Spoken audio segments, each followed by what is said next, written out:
General Harwick thought he was kicking a defenseless recruit when his boot connected with her ribs that scorching afternoon at Fort Meridian. 3 seconds later, the most decorated war hero in the Valdoran military was flat on his back, gasping for air, and begging the woman he'd just called a weak bitch to let him breathe. Before we jump back in, tell us where you're tuning in from, and if this story touches you, make sure you're subscribed, because tomorrow, I've saved something extra special for you. But to understand how we got there, we need to go back to the beginning. Lieutenant Aria Thorne had always been small for a soldier. At barely 5 feet 2 inches and weighing less than most high school athletes, she looked more like someone who belonged in a library than a military base. Her auburn hair was always pulled back in regulation style, her uniform crisp but unremarkable, and her pale green eyes held a quiet intelligence that most people mistook for timidity. Walking across the sun-baked training grounds of Fort Meridian that Tuesday morning, she appeared to be exactly what her personnel file suggested, a desk-bound intelligence analyst who'd somehow ended up in the field through bureaucratic error. The other soldiers barely glanced at her as she made her way toward the command center, clutching a tablet and looking slightly out of place among the hardened warriors conducting their morning drills. Fort Meridian was the crown jewel of the Valdoran military complex, a sprawling installation nestled in the harsh desert of the Korthak region. It was home to the nation's most elite training programs, where future Special Forces operators learned to become weapons of war. The base had a reputation for producing legends, soldiers whose names were whispered with reverence in military circles around the world. Nobody at Fort Meridian knew was that Aria Thorne was already a legend. For the past 8 years, she had operated in the shadows of international conflict zones under a classification so secret that even most generals had never heard of her unit. She was part of the Phantom Division, an ultra-elite special operations group that officially didn't exist. While other soldiers fought conventional wars, Phantom operatives eliminated threats that governments couldn't acknowledge facing. Aria had infiltrated terrorist cells in the frozen mountains of Zarakia. She had neutralized arms dealers in the humid jungles of Tamarin. She had rescued hostages from impossible situations in war-torn cities whose names never made the evening news.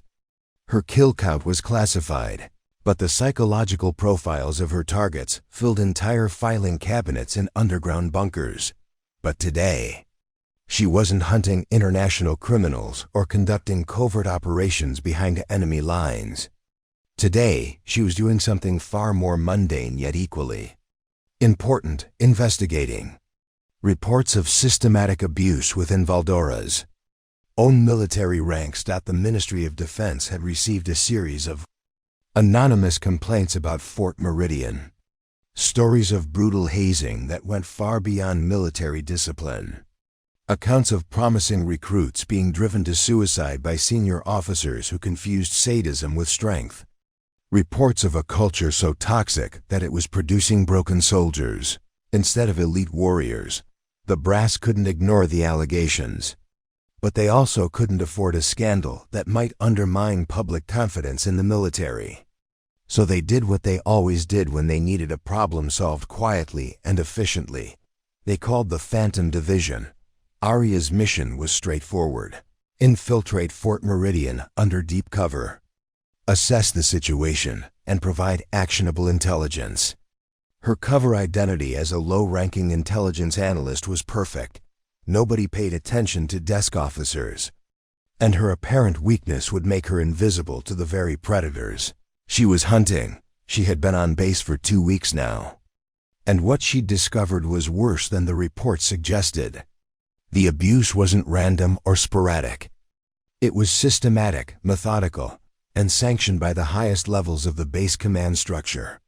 A cancer that had metastasized throughout the entire installation. At the center of it all was General Thaddeus Harwick, a man whose reputation for military excellence was matched only by his reputation for breaking subordinates who showed any sign of weakness.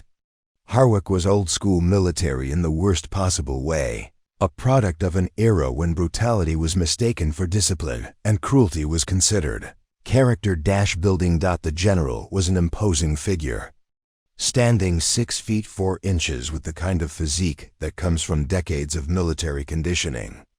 His salt and pepper hair was always perfectly groomed, his uniform immaculate, and his presence commanding enough to make seasoned veterans stand straighter when he entered a room. His chest was decorated with enough medals and ribbons to outfit a small army, each one representing some act of battlefield heroism that had become the stuff of military legend. But Aria had learned that there were 2 General Harwicks. There was the public version, the war hero who gave inspiring speeches about honor and sacrifice, who appeared on recruitment posters and spoke at military academies about the noble calling of soldiering. And then there was the private version, the man who used his position and reputation to terrorize anyone he perceived as weak or unworthy, preparing and narrating. This story took us a lot of time. So if you are enjoying it, subscribe to our channel. It means a lot to us. Now back to the story. Over the past 2 weeks, Aria had documented incident after incident of abuse. She had watched Harwick humiliate young recruits in front of their peers, reduce tough soldiers to tears with psychological manipulation, and use his authority to destroy careers for sport.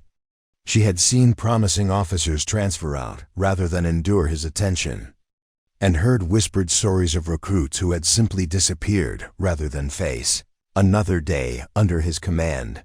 The general had a particular hatred for women in combat roles. He belonged to the old guard that believed females had no place in serious military positions, and he made it his personal mission to prove that point whenever possible. Female soldiers under his command faced additional scrutiny, harsher punishments, and a level of psychological warfare that bordered on criminal. Aria had been preparing her report for Phantom Division Command when fate intervened. She had been walking past the main training yard, observing a routine combat exercise, when she witnessed something that changed everything. A young female recruit named Private Zara Kellenson had executed a particularly difficult maneuver flawlessly, earning praise from her immediate instructor.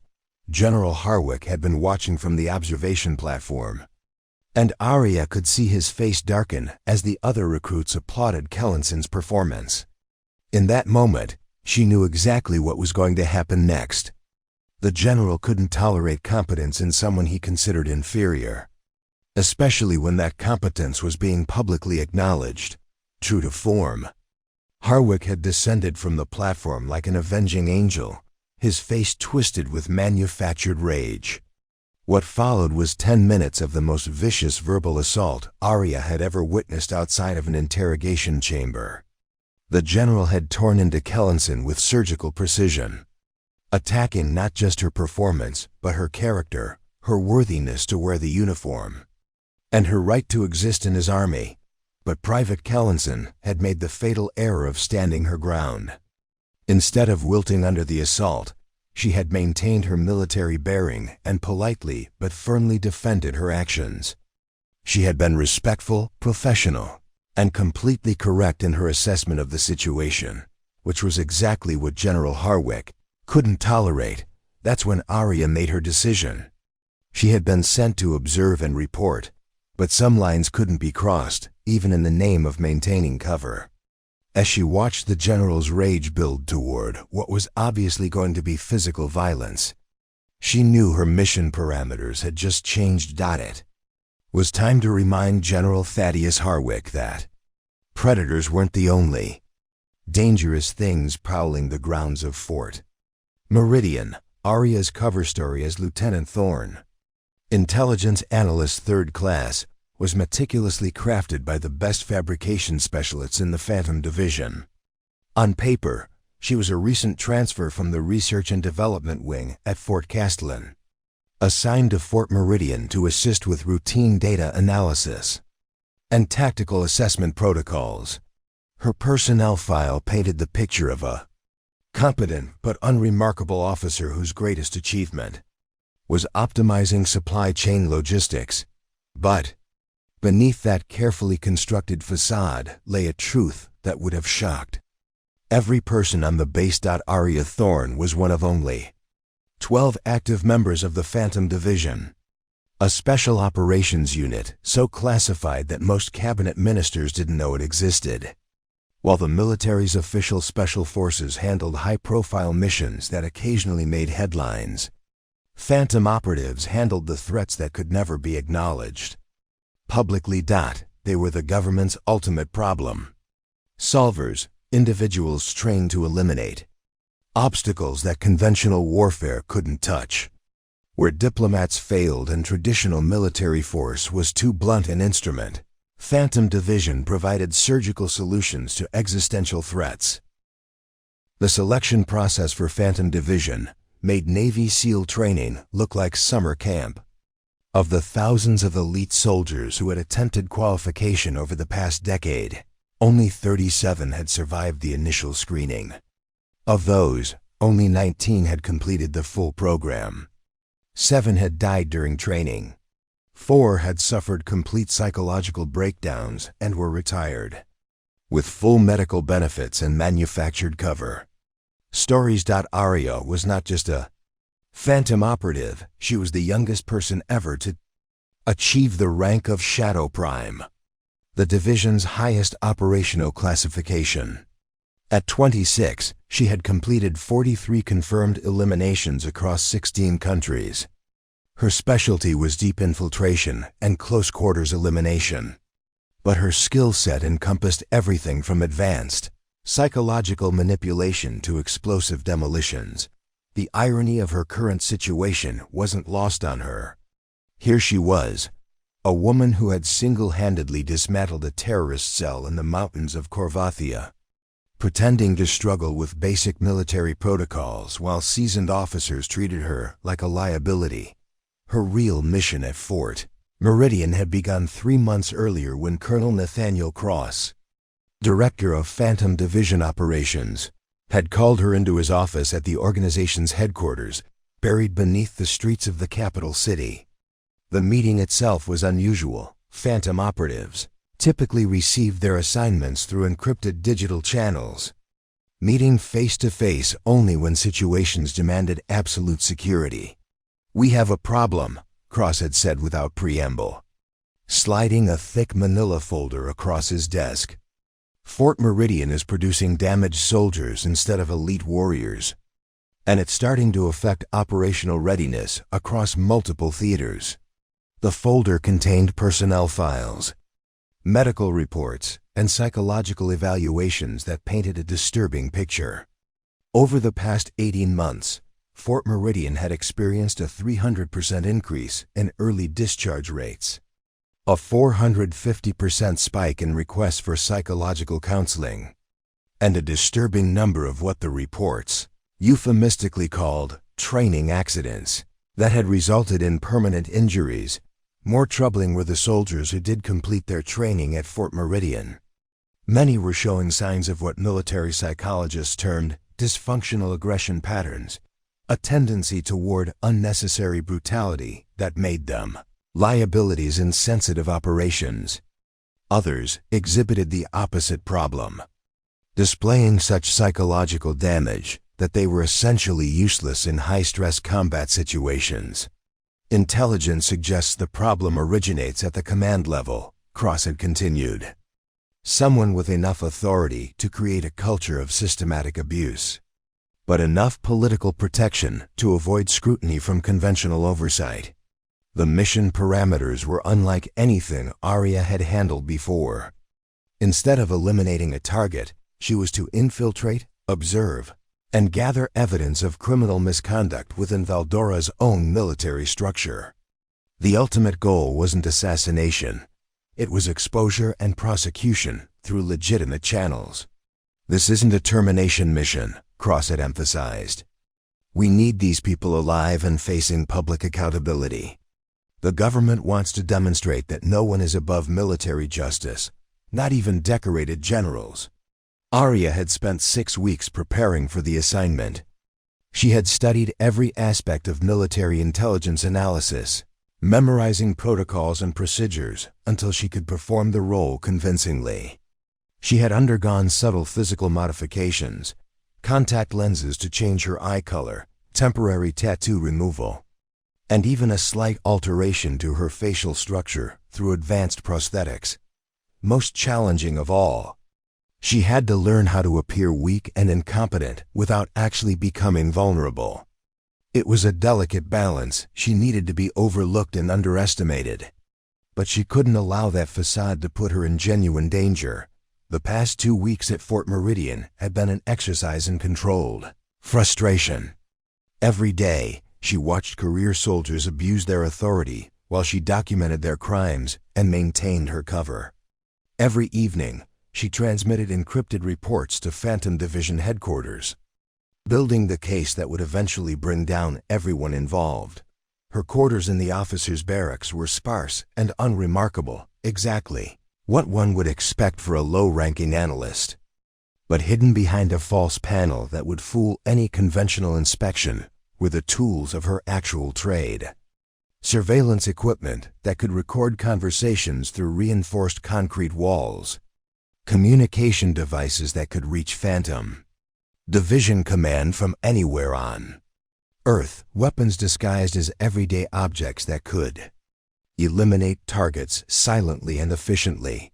She had been particularly careful to document General Harwick's pattern of abuse, using micro-cameras hidden in her uniform and strategically placed throughout the base. She had recorded dozens of incidents that would be more than sufficient for court-martial proceedings. Her psychological profile of the general painted the picture of a narcissistic sadist who used his position to feed a pathological need for dominance. But Harwick wasn't the only problem. Aria had identified a network of officers who enabled and participated in the systematic abuse. Colonel Marcus Donovan, the base's second-in-command, who turned a blind eye to obvious misconduct in exchange for career advancement. Major Patricia Sheffield, who used psychological manipulation techniques borrowed from prisoner of war interrogation to break recruits she considered unfit. Captain Raymond Kessler, whose training accidents had sent 17 soldiers to the hospital in the past year alone. The evidence she had gathered would be enough to clean house at Fort Meridian. But Aria knew that documentation alone wouldn't be sufficient. Military courts required corroborating testimony from witnesses, and most of the soldiers under Harwick's command were too terrified to speak out. She needed something more dramatic, more undeniable. She needed General Harwick to reveal his true nature in front of witnesses who couldn't be intimidated into silence. As she watched the general's rage build during his confrontation with Private Kellenson, Aria realized that opportunity had just presented itself. Harwick was about to cross a line that even his political protectors wouldn't be able to cover up. All she had to do was make sure the moment was properly documented and witnessed. But as she saw the general's hand clench into a fist and watched his body language shift toward physical violence, Aria felt her operational parameters changing in real time. This was no longer just about gathering evidence for a court-martial. This was about preventing a decorated war hero from committing assault in front of 24 witnesses. The problem was that stopping him meant abandoning her cover. And abandoning her cover meant potentially compromising months of careful investigation. But as she watched General Harwick step closer to Private Kellenson with obvious violent intent, Aria made the same choice she had made in countless combat situations around the world. Sometimes the mission had to take a back seat to doing what was right.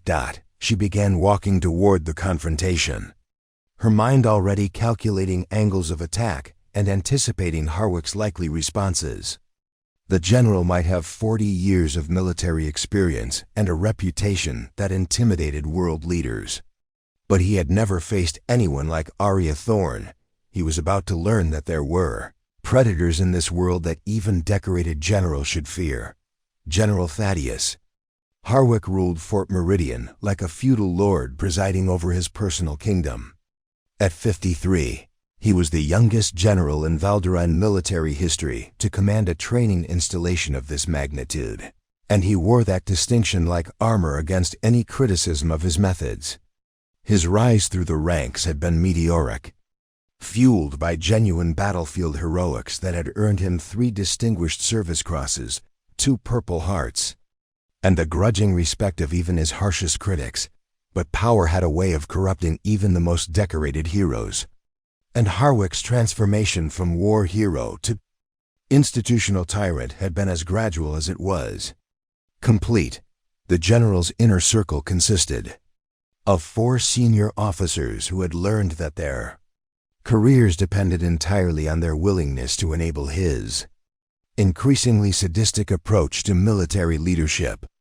Each had been carefully selected not for their moral character, but for their combination of competence and corruptibility. Colonel Marcus Donovan served as Harwick's chief enforcer, a mountain of a man whose intimidating presence could silence entire rooms with a single glare.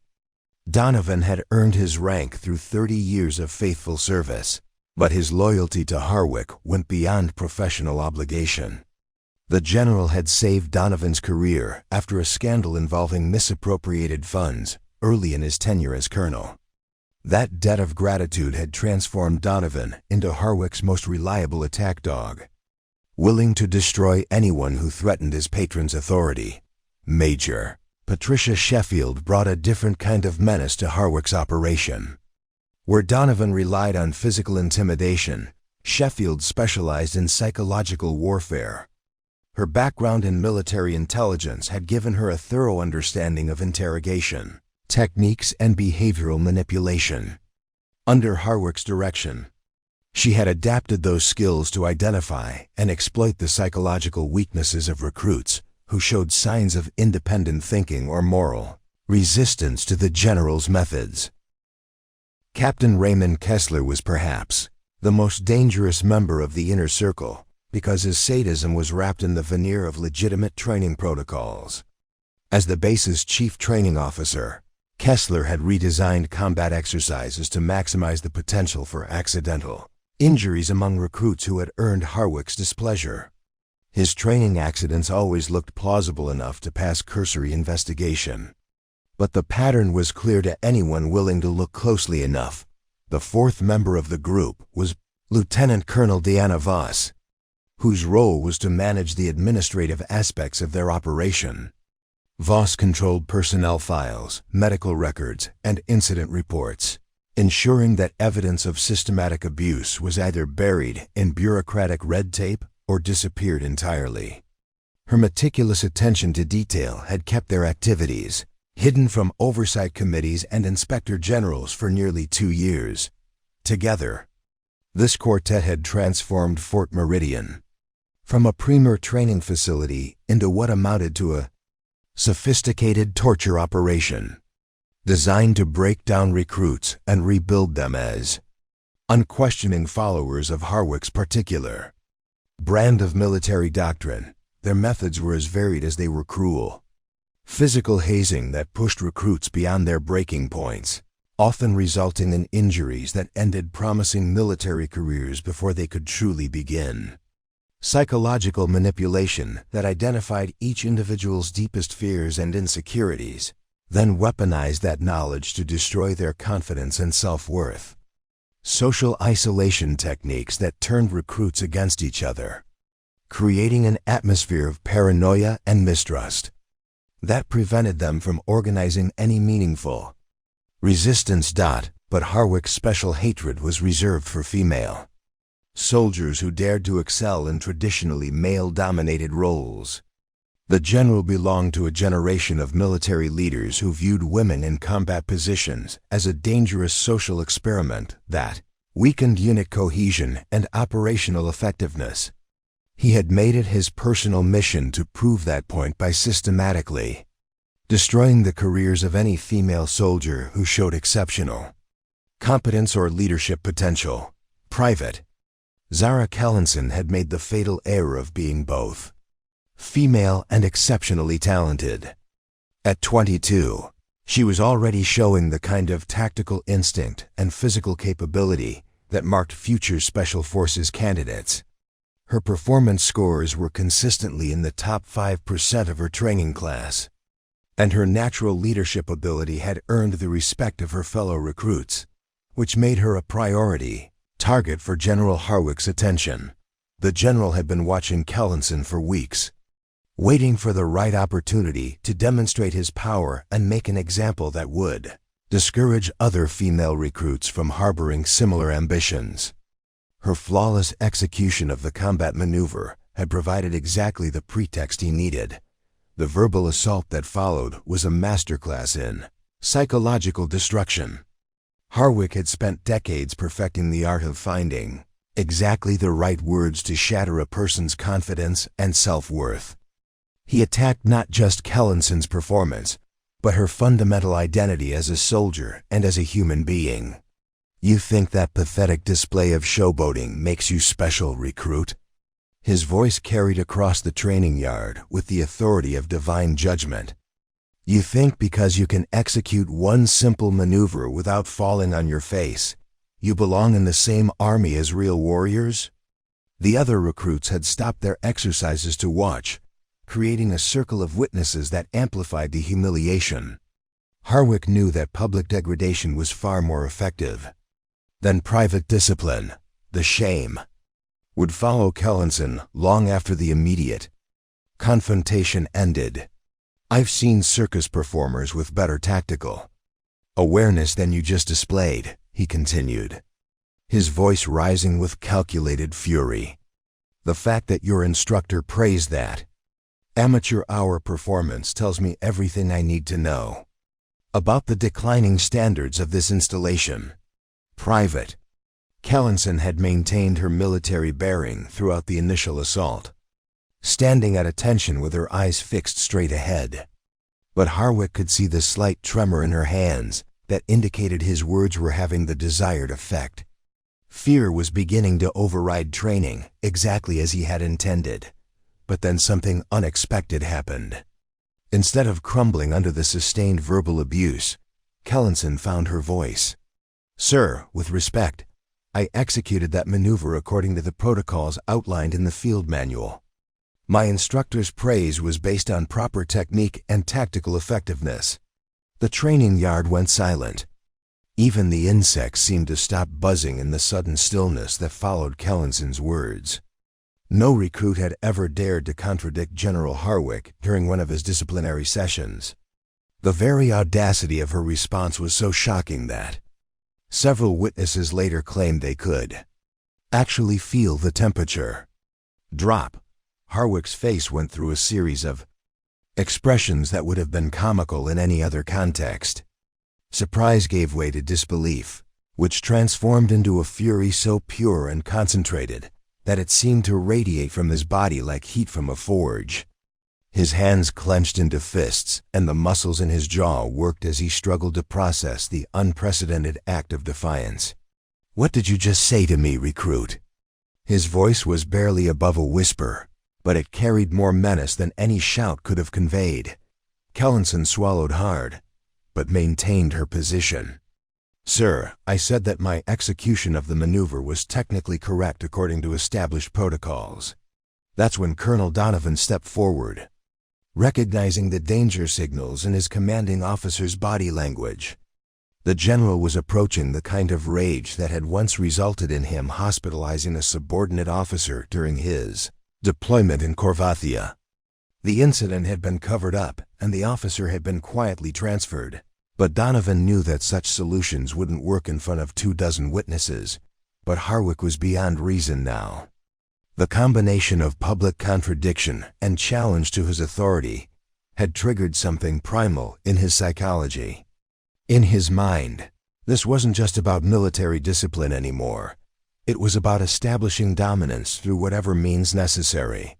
Major Sheffield moved to flank Kellinson from the left, while Captain Kessler positioned himself to block any potential retreat. The formation was subtle enough to look accidental to casual observers, but effectively trapped the young recruit in a killing box with no avenue of escape. Lieutenant Colonel Voss had already begun calculating how to document whatever was about to happen as a legitimate training incident. Her tablet was ready to record the official version of events that would protect Harwick from any potential consequences. The general took a step closer to Kellenson, using his considerable height and bulk to loom over her. "You think you know better than officers with decades of experience, recruit? You think your little demonstration of competence makes you qualified to question my judgment?" The psychological pressure was enormous. 4 senior officers surrounding one young soldier, the weight of military hierarchy crushing down on her, the knowledge that her entire career could be destroyed with a single word from the general. Most recruits would have broken under such circumstances, offering the kind of abject apology that would have satisfied Harwick's need for dominance, but Private Kellenson had something that none of them had. Anticipated, genuine moral courage combined with an unshakable belief in the principles they all claimed to serve. "Sir, I believe in following proper military protocols regardless of rank or circumstances. That's what I was taught, and that's what I intend to do." The words hit General Harwick like physical blows. Not only was she refusing to back down, she was essentially accusing him of violating the very standards he was supposed to uphold. In front of witnesses, on his own base. After 40 years of unquestioned authority, that's when Aria Thorne realized she was about to witness something that would end careers and potentially destroy lives. The general's body language had shifted into the unmistakable pattern of someone preparing for physical violence. His weight was shifting to his back foot, his shoulders were squaring, and his breathing had become shallow and rapid. She began moving toward the confrontation, knowing that her carefully maintained cover was about to be blown, but understanding that some things were more important than mission parameters. General Harwick was 3 seconds away from making the biggest mistake of his distinguished career. The culture of systematic abuse at Fort Meridian hadn't emerged overnight.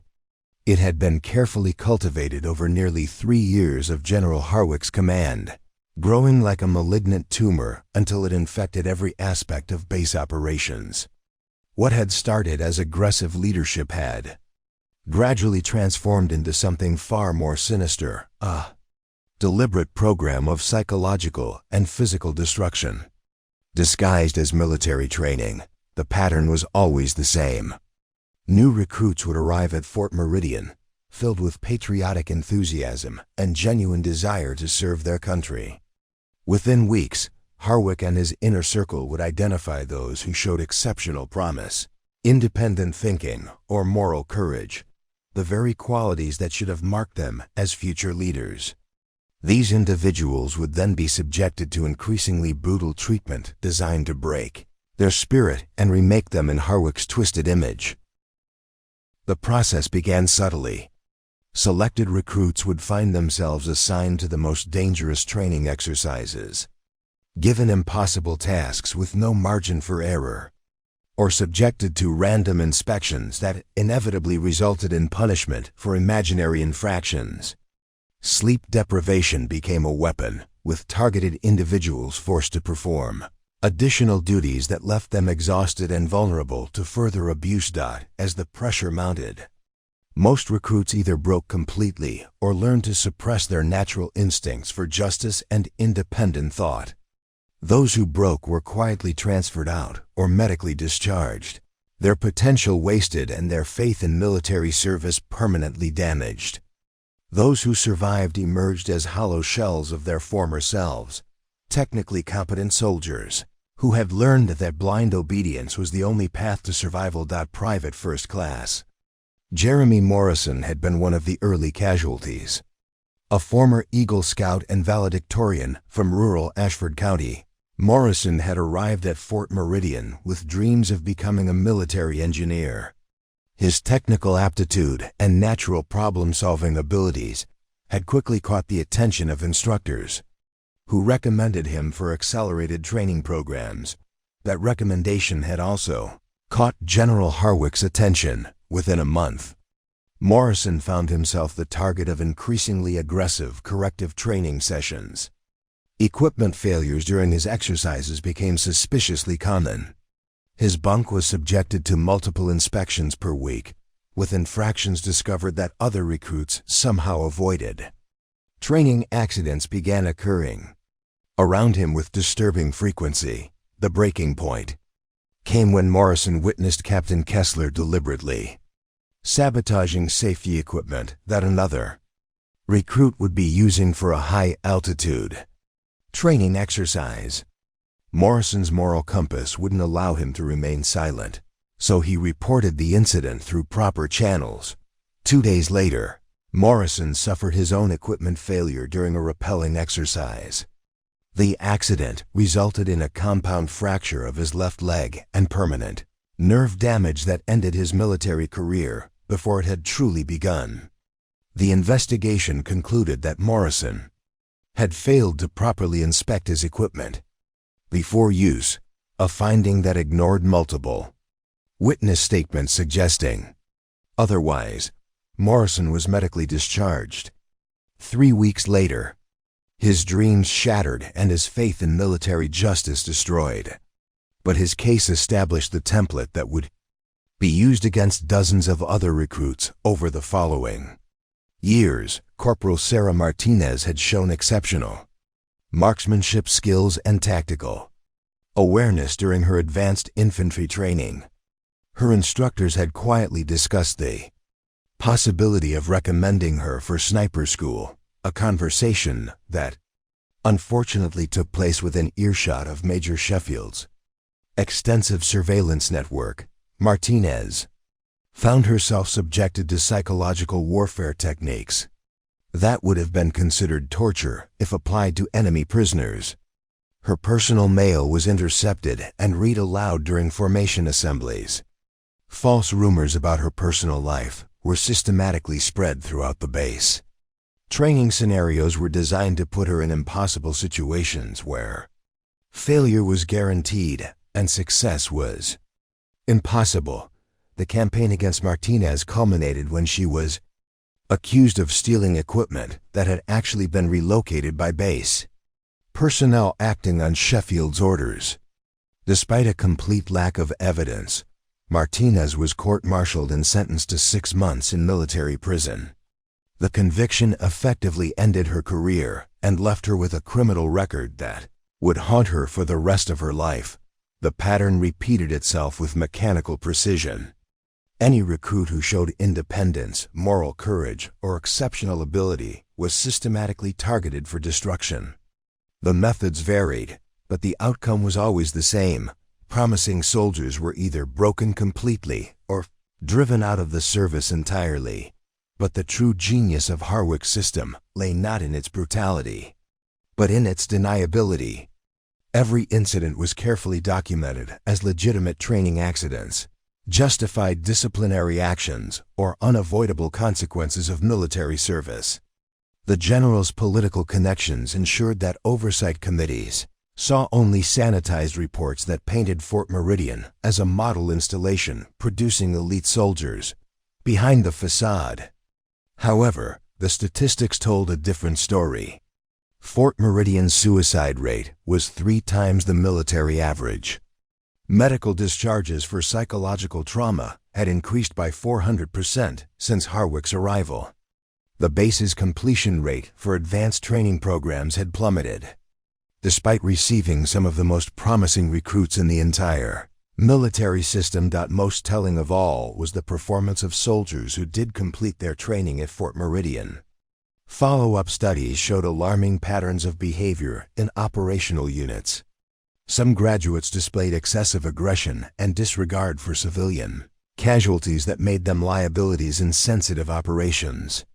Others exhibited such psychological damage that they were essentially useless in high-stress combat situations. The few graduates who maintained both their sanity and their moral compass often struggled with severe trust issues and an inability to function effectively within normal military command structures. They had learned that authority figures were not to be trusted. that the system would betray them if given the opportunity, and that survival depended on complete emotional isolation. Lieutenant Colonel Diana Voss had become particularly skilled at managing the documentation that kept these patterns hidden from outside scrutiny. Her background in military administration allowed her to manipulate statistics, bury unfavorable reports, and ensure that investigating officers saw only what Harwick wanted them to see. She had developed a sophisticated network of clerks, medical personnel, and junior officers who understood that their careers depended on maintaining the general's version of reality. The system had become so entrenched that many base personnel genuinely believed that the brutal treatment was necessary and effective. Stockholm Syndrome had set in among the staff, creating a culture where abuse was normalized and questioning authority was seen as weakness or disloyalty. This institutional gaslighting extended to the recruits themselves. Those who survived the selection process often emerged believing that their suffering had been necessary for their development as soldiers. They became unwitting accomplices in perpetuating the cycle, helping to break down the next generation of recruits just as they had been broken down. The psychological manipulation was particularly insidious because it exploited the very virtues that had drawn these young people to military service. In the first place, their desire to serve their country was twisted into blind obedience. Their respect for authority was transformed into fearful submission. Their natural courage was perverted into callous indifference to the suffering of others. But perhaps the most tragic aspect of the entire operation was how it corrupted the institution of military service itself. The armed forces were supposed to represent the highest ideals of citizenship, honor, courage, sacrifice for the greater good. Under Harwick's leadership, Fort Meridian had become a factory for producing exactly the opposite: soldiers who had learned that might makes right, that the strong prey upon the weak, and that principles are luxuries that cannot be afforded in the real world. The damage extended far beyond the individual careers that were destroyed. Every recruit who was broken or driven out represented a loss to national security. Every graduate who carried psychological damage into operational units represented a potential threat to mission success and civilian safety. The entire military was being weakened from within by a cancer that most leaders didn't even know existed. As Aria watched General Harwick's rage build toward what was obviously going to be physical violence against Private Kellinson, she understood that she wasn't just witnessing another incident of abuse. She was seeing the logical culmination of a system that had been allowed to operate without accountability for far too long. Harwick had become so accustomed to absolute power that the very idea of being questioned had triggered something primal and dangerous in his psychology. General was no longer thinking like a military officer or even a rational human being. He had become a predator whose dominance had been challenged, and his response was going to be swift, brutal, and completely divorced from any consideration of consequences or propriety. In that moment, Aria realized that her mission had fundamentally changed. This was no longer about gathering evidence for a court-martial or exposing corruption through proper channels. This was about preventing a decorated war hero from committing an act of violence that would destroy lives and potentially trigger a scandal that could damage the entire military institution. General Harwick was about to cross a line that even his most powerful political protectors wouldn't be able to help him uncross. And Private Kellinson was about to become the latest casualty in a war that most people didn't even know was being fought. Private Zara Kellinson had never imagined that excellence could be a liability. Growing up in the industrial town of Millbrook, she had been raised by a single mother who worked double shifts at the textile factory to keep their small family afloat. Her mother, Rebecca Kellinson, had instilled in her daughter a fierce work ethic and an unshakable belief that merit would always be rewarded in the end. Zara had been the first person in her family to graduate from high school, earning a partial scholarship to Millbrook Community College, where she studied criminal justice with dreams of becoming a police officer. But a chance encounter with a military recruiter during her sophomore year had opened her eyes to possibilities she had never considered. The recruiter, Staff Sergeant Linda Chun, had painted a picture of military service as the ultimate meritocracy, a place where background didn't matter, only performance. The military doesn't care if you're rich or poor, male or female, Chun had told her. All that matters is whether you can do the job. If you can prove yourself worthy, doors will open that you never knew existed. Those words had resonated deeply with Zara, who had spent her entire life proving herself worthy despite limited resources and opportunities. She had enlisted 2 weeks after her 20th birthday, determined to build a career in military law enforcement that would provide both purpose and security for herself and eventually for her mother. Basic training at Fort Davidson had been challenging but fair. Zara had thrived in the structured environment, consistently ranking in the top 5% of her class in both physical fitness and tactical assessments. Her drill sergeants had been tough but professional, pushing recruits to their limits while maintaining clear standards, and treating everyone with equal measures of discipline and respect. The sense of camaraderie among her fellow recruits had been unlike anything she had experienced in civilian life. They came from different backgrounds, different states, different economic circumstances, but they were united by common purpose and shared hardship. For the first time in her life, Zara had felt like she belonged to something larger than herself. Her performance during advanced individual training had been even more impressive. Zara had discovered a natural aptitude for small unit tactics and leadership that surprised even her instructors. During field exercises, other recruits naturally gravitated toward her for guidance, recognizing her ability to remain calm under pressure and make sound decisions quickly. When orders came assigning her to Fort Meridian for specialized combat training, Zara had felt like she was finally approaching her true calling. The base had a reputation for producing elite soldiers, and she was determined to prove that she belonged among their ranks. But from her first day at Fort Meridian, something had felt wrong.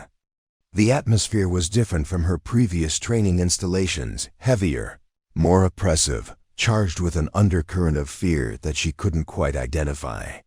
Conversations stopped when officers walked by. Recruits seemed reluctant to excel in training exercises, as if drawing attention to themselves carried hidden dangers.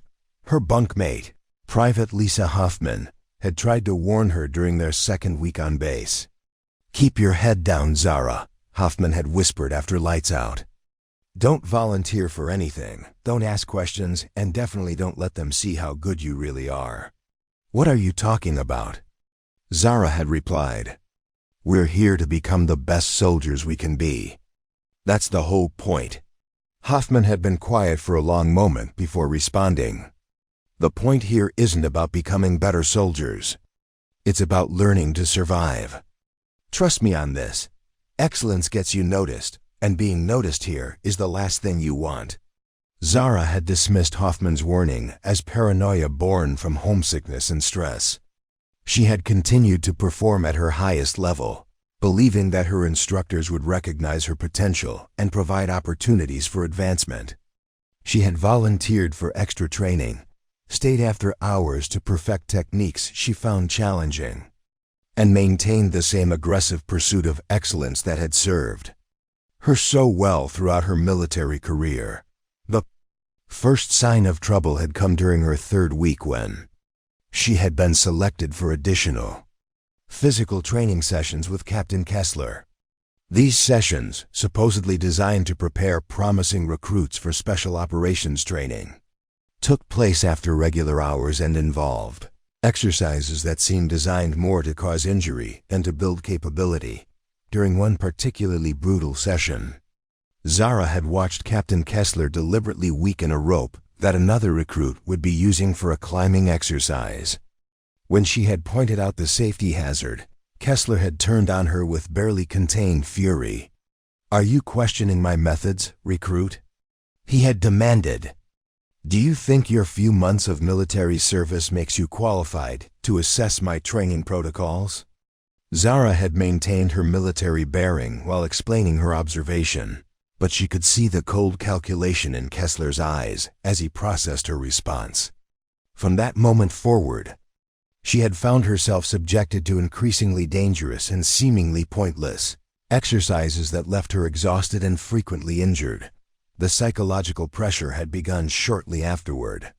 Major Sheffield had started calling her into individual counseling sessions that felt more like interrogations than supportive guidance meetings.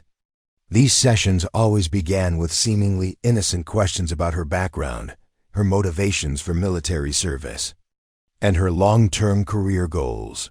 But Sheffield had a talent for twisting even the most innocent responses into evidence of character flaws or dangerous psychological tendencies. When Zara spoke about her desire to advance based on merit, Sheffield interpreted it as arrogance and disrespect for authority. When she mentioned her hope of providing for her mother, Sheffield suggested that divided loyalties made her unsuitable for military service. "The military requires absolute commitment," Sheffield had told her during one particularly intense session. "Soldiers who are constantly thinking about civilian concerns can't be trusted in combat situations. Perhaps you should consider whether you're truly prepared for the sacrifices that service demands." The sessions always ended with detailed psychological evaluations that somehow painted Zara as unstable, unreliable, or unsuitable for continued training despite her consistently excellent performance scores. She had begun to doubt her own perceptions and memories, wondering if perhaps there was something fundamentally wrong with her approach to military service. The social isolation had been perhaps the most effective weapon in their arsenal. Other recruits had begun avoiding her, either because they had been directly warned away or because they instinctively understood that association with her carried risks. Training partners were assigned and reassigned in ways that prevented her from forming meaningful relationships or finding allies who might support her if problems arose. During mess hall meals, she often found herself eating alone while other recruits filled tables around her. When she tried to join conversations, responses were polite but brief, with participants clearly eager to end the interaction as quickly as possible. The sense of belonging she had felt during basic training had been systematically stripped away, leaving her isolated and vulnerable. The equipment failures had started during her 4th week. Safety gear that worked perfectly for other recruits somehow malfunctioned when she used it. Weapons that had been properly maintained would jam or misfire during her qualification tests. Communications equipment would develop mysterious problems that prevented her from completing assigned tasks successfully. Each incident was individually explainable as random equipment failure or user error, but the pattern was impossible to ignore. Zara had begun conducting her own inspections before each training exercise, often discovering problems that maintenance personnel had somehow missed. But pointing out these problems only seemed to generate more suspicion about her motivations and competence. The breaking point had come that morning when her flawless execution of the combat maneuver had earned genuine praise from her immediate instructor, Sergeant Martinez. For a brief moment, Zara had felt like the soldier she had trained to become: competent, confident, and valued for her abilities. But she had also noticed General Harwick watching from the observation platform, and the expression on his face had filled her with a dread she couldn't fully explain. She had seen that look before in Captain Kessler's eyes and Major Sheffield's calculated stares.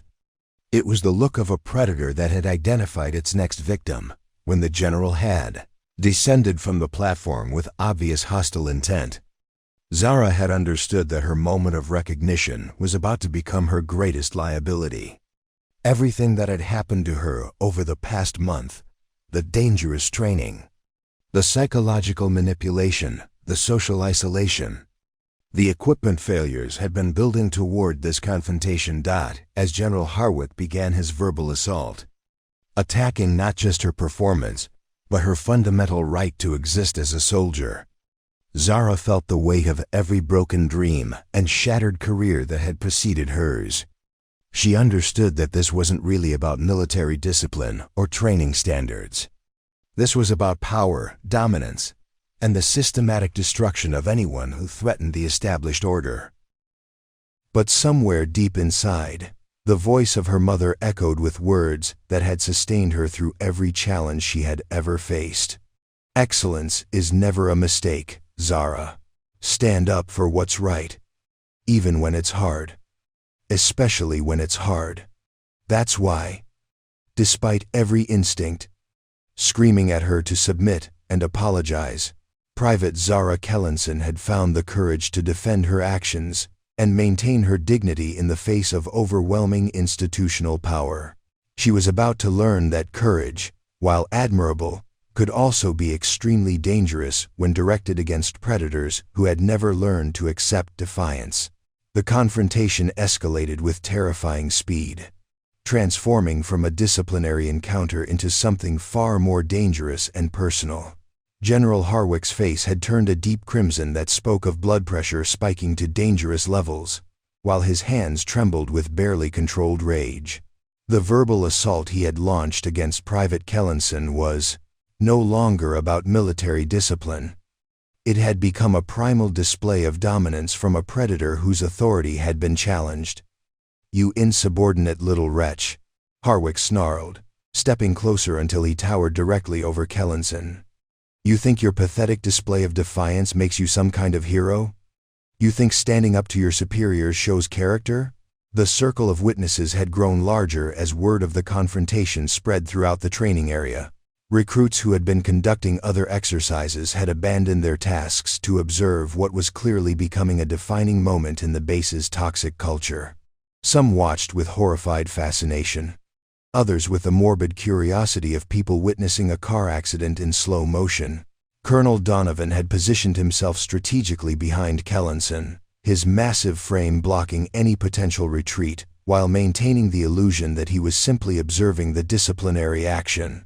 Major Sheffield circled to the left, her tablet ready to record whatever version of events would best serve their interests. Captain Kessler moved to the right, completing the formation that had trapped the young recruit with no avenue of escape. The psychological pressure was overwhelming. 4 senior officers, representing decades of combined military experience and virtually unlimited authority within the base structure, had focused their collective attention on destroying one 22-year-old soldier who had committed the unforgivable sin of maintaining her dignity under attack. "Look around you, recruit," Sheffield said, her voice carrying the calculated coldness that had broken so many others before Kellenson. "See all these witnesses? They're about to learn what happens to soldiers who think they're above military discipline. They're about to see what becomes of little girls who play at being warriors."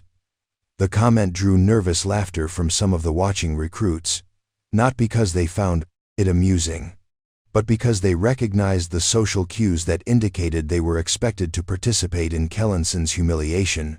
Survival at Fort Meridian required reading these signals correctly and responding appropriately, even when doing so violated every moral instinct they possessed. Kellenson's composure began showing the first signs of strain. Her breathing had become slightly irregular, and a fine tremor was visible in her hands despite her efforts to maintain military bearing. But her voice remained steady when she responded, displaying a core of steel that her tormentors hadn't expected. "Sir, I understand that you disagree with my assessment of the training exercise. I'm prepared to accept whatever disciplinary action you deem appropriate through proper military channels." The response was perfectly correct from a procedural standpoint, acknowledging the general's authority while subtly emphasizing the existence of established protocols that should govern such situations. It was exactly the kind of response that might have de-escalated the confrontation if they had been dealing with rational military professionals rather than institutional predators drunk on their own power. Instead, Kellenson's continued defiance pushed General Harwick past the point of rational thought into something approaching genuine madness. His military training, his political connections, his carefully cultivated public image, none of it mattered anymore. The only thing that existed in his universe was the need to utterly destroy this young woman who had dared to challenge his absolute authority. Proper channels? Harwick's voice rose to a roar that could be heard across the entire training complex. I am the proper channel, you worthless piece of garbage. I am the authority here. When I speak, you listen. When I give orders, you obey. And when I tell you that you're a failure as a soldier, you accept that judgment without question. The general's loss of, quote, control was so complete that even his own officers began to look uncomfortable. Colonel Donovan's eyes darted nervously toward the growing crowd of witnesses, calculating how difficult it would be to contain the fallout from whatever was about to happen. Major Sheffield's fingers hovered over her tablet, trying to devise a narrative that could explain away what was clearly becoming an unhinged tirade rather than legitimate military discipline. Captain Kessler, however, seemed energized by his commander's rage. The sadistic streak that had made him so effective at orchestrating training accidents was fully engaged now, and he moved closer to Kellenson with predatory anticipation. In his mind, she was already a victim. The only question was how much they could make her suffer before breaking her completely. You want to know about proper channels? Kessler said, his voice carrying a malicious edge that made several witnesses step backward involuntarily. Here's how proper channels work at Fort Meridian. You apologize to General Harwick for your insubordination. You get on your knees in front of all these witnesses and beg his forgiveness. Then maybe, if you grovel convincingly enough, we might consider letting you wash out with some shred of dignity intact. The demand for public humiliation was designed to accomplish two objectives simultaneously. If Kellenson complied, her spirit would be broken so thoroughly that she would never again pose a threat to their authority. If she refused, they would have justification for whatever physical consequences they chose to impose. Either way, the watching recruits would learn exactly what happened to soldiers who challenged the established order. Lieutenant Colonel Voss had been frantically typing notes into her tablet, already constructing the official report that would characterize whatever happened next as justified disciplinary action against an insubordinate recruit who had refused to follow direct orders from her commanding officer. The documentation would be thorough, professional, and completely fabricated. But it would provide legal cover for actions that were becoming increasingly difficult to defend. Private Kellenson looked around at the faces surrounding her. Seeing a mixture of fear, pity, and morbid fascination in the expressions of her fellow recruits, she understood that her response in the next few moments would determine not just her own fate, but would send a message about what kind of behavior was acceptable at Fort Meridian.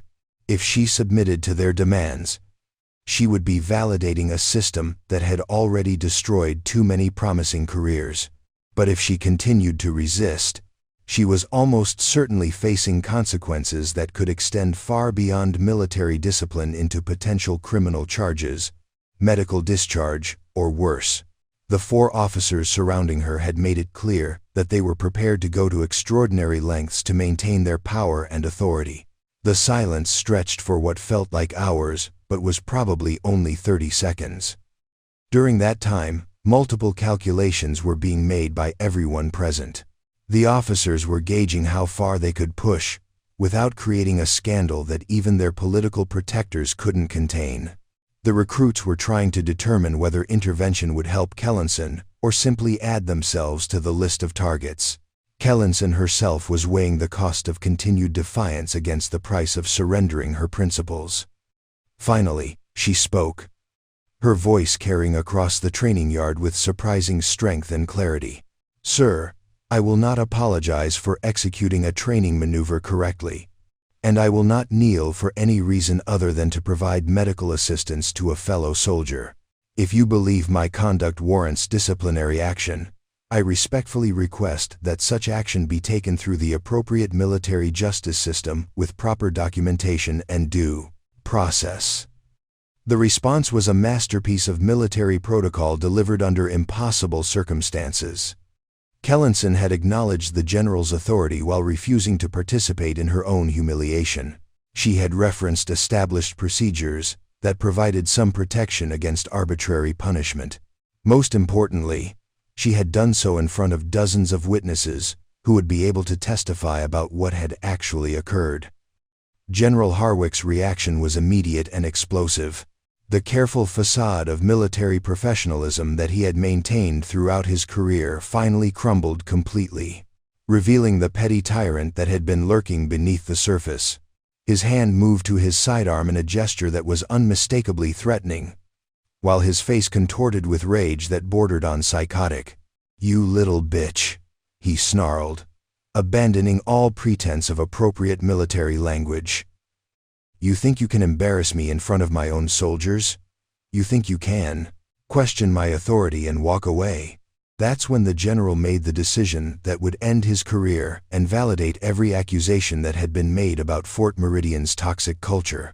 His foot came up in a vicious kick aimed directly at Kellenson's ribs, intended to inflict maximum pain and demonstrate his absolute power over everyone on the base. But as his boot began its arc toward the young recruit's body, General Harwick failed to notice that he was no longer the most dangerous predator on the training ground. Aria Thorne had been moving steadily closer throughout the confrontation, and she was now within striking distance of a target who had just committed assault in front of multiple witnesses. The general was about to learn that there were consequences for predators who revealed their true nature in the presence of someone trained to eliminate threats to innocent people.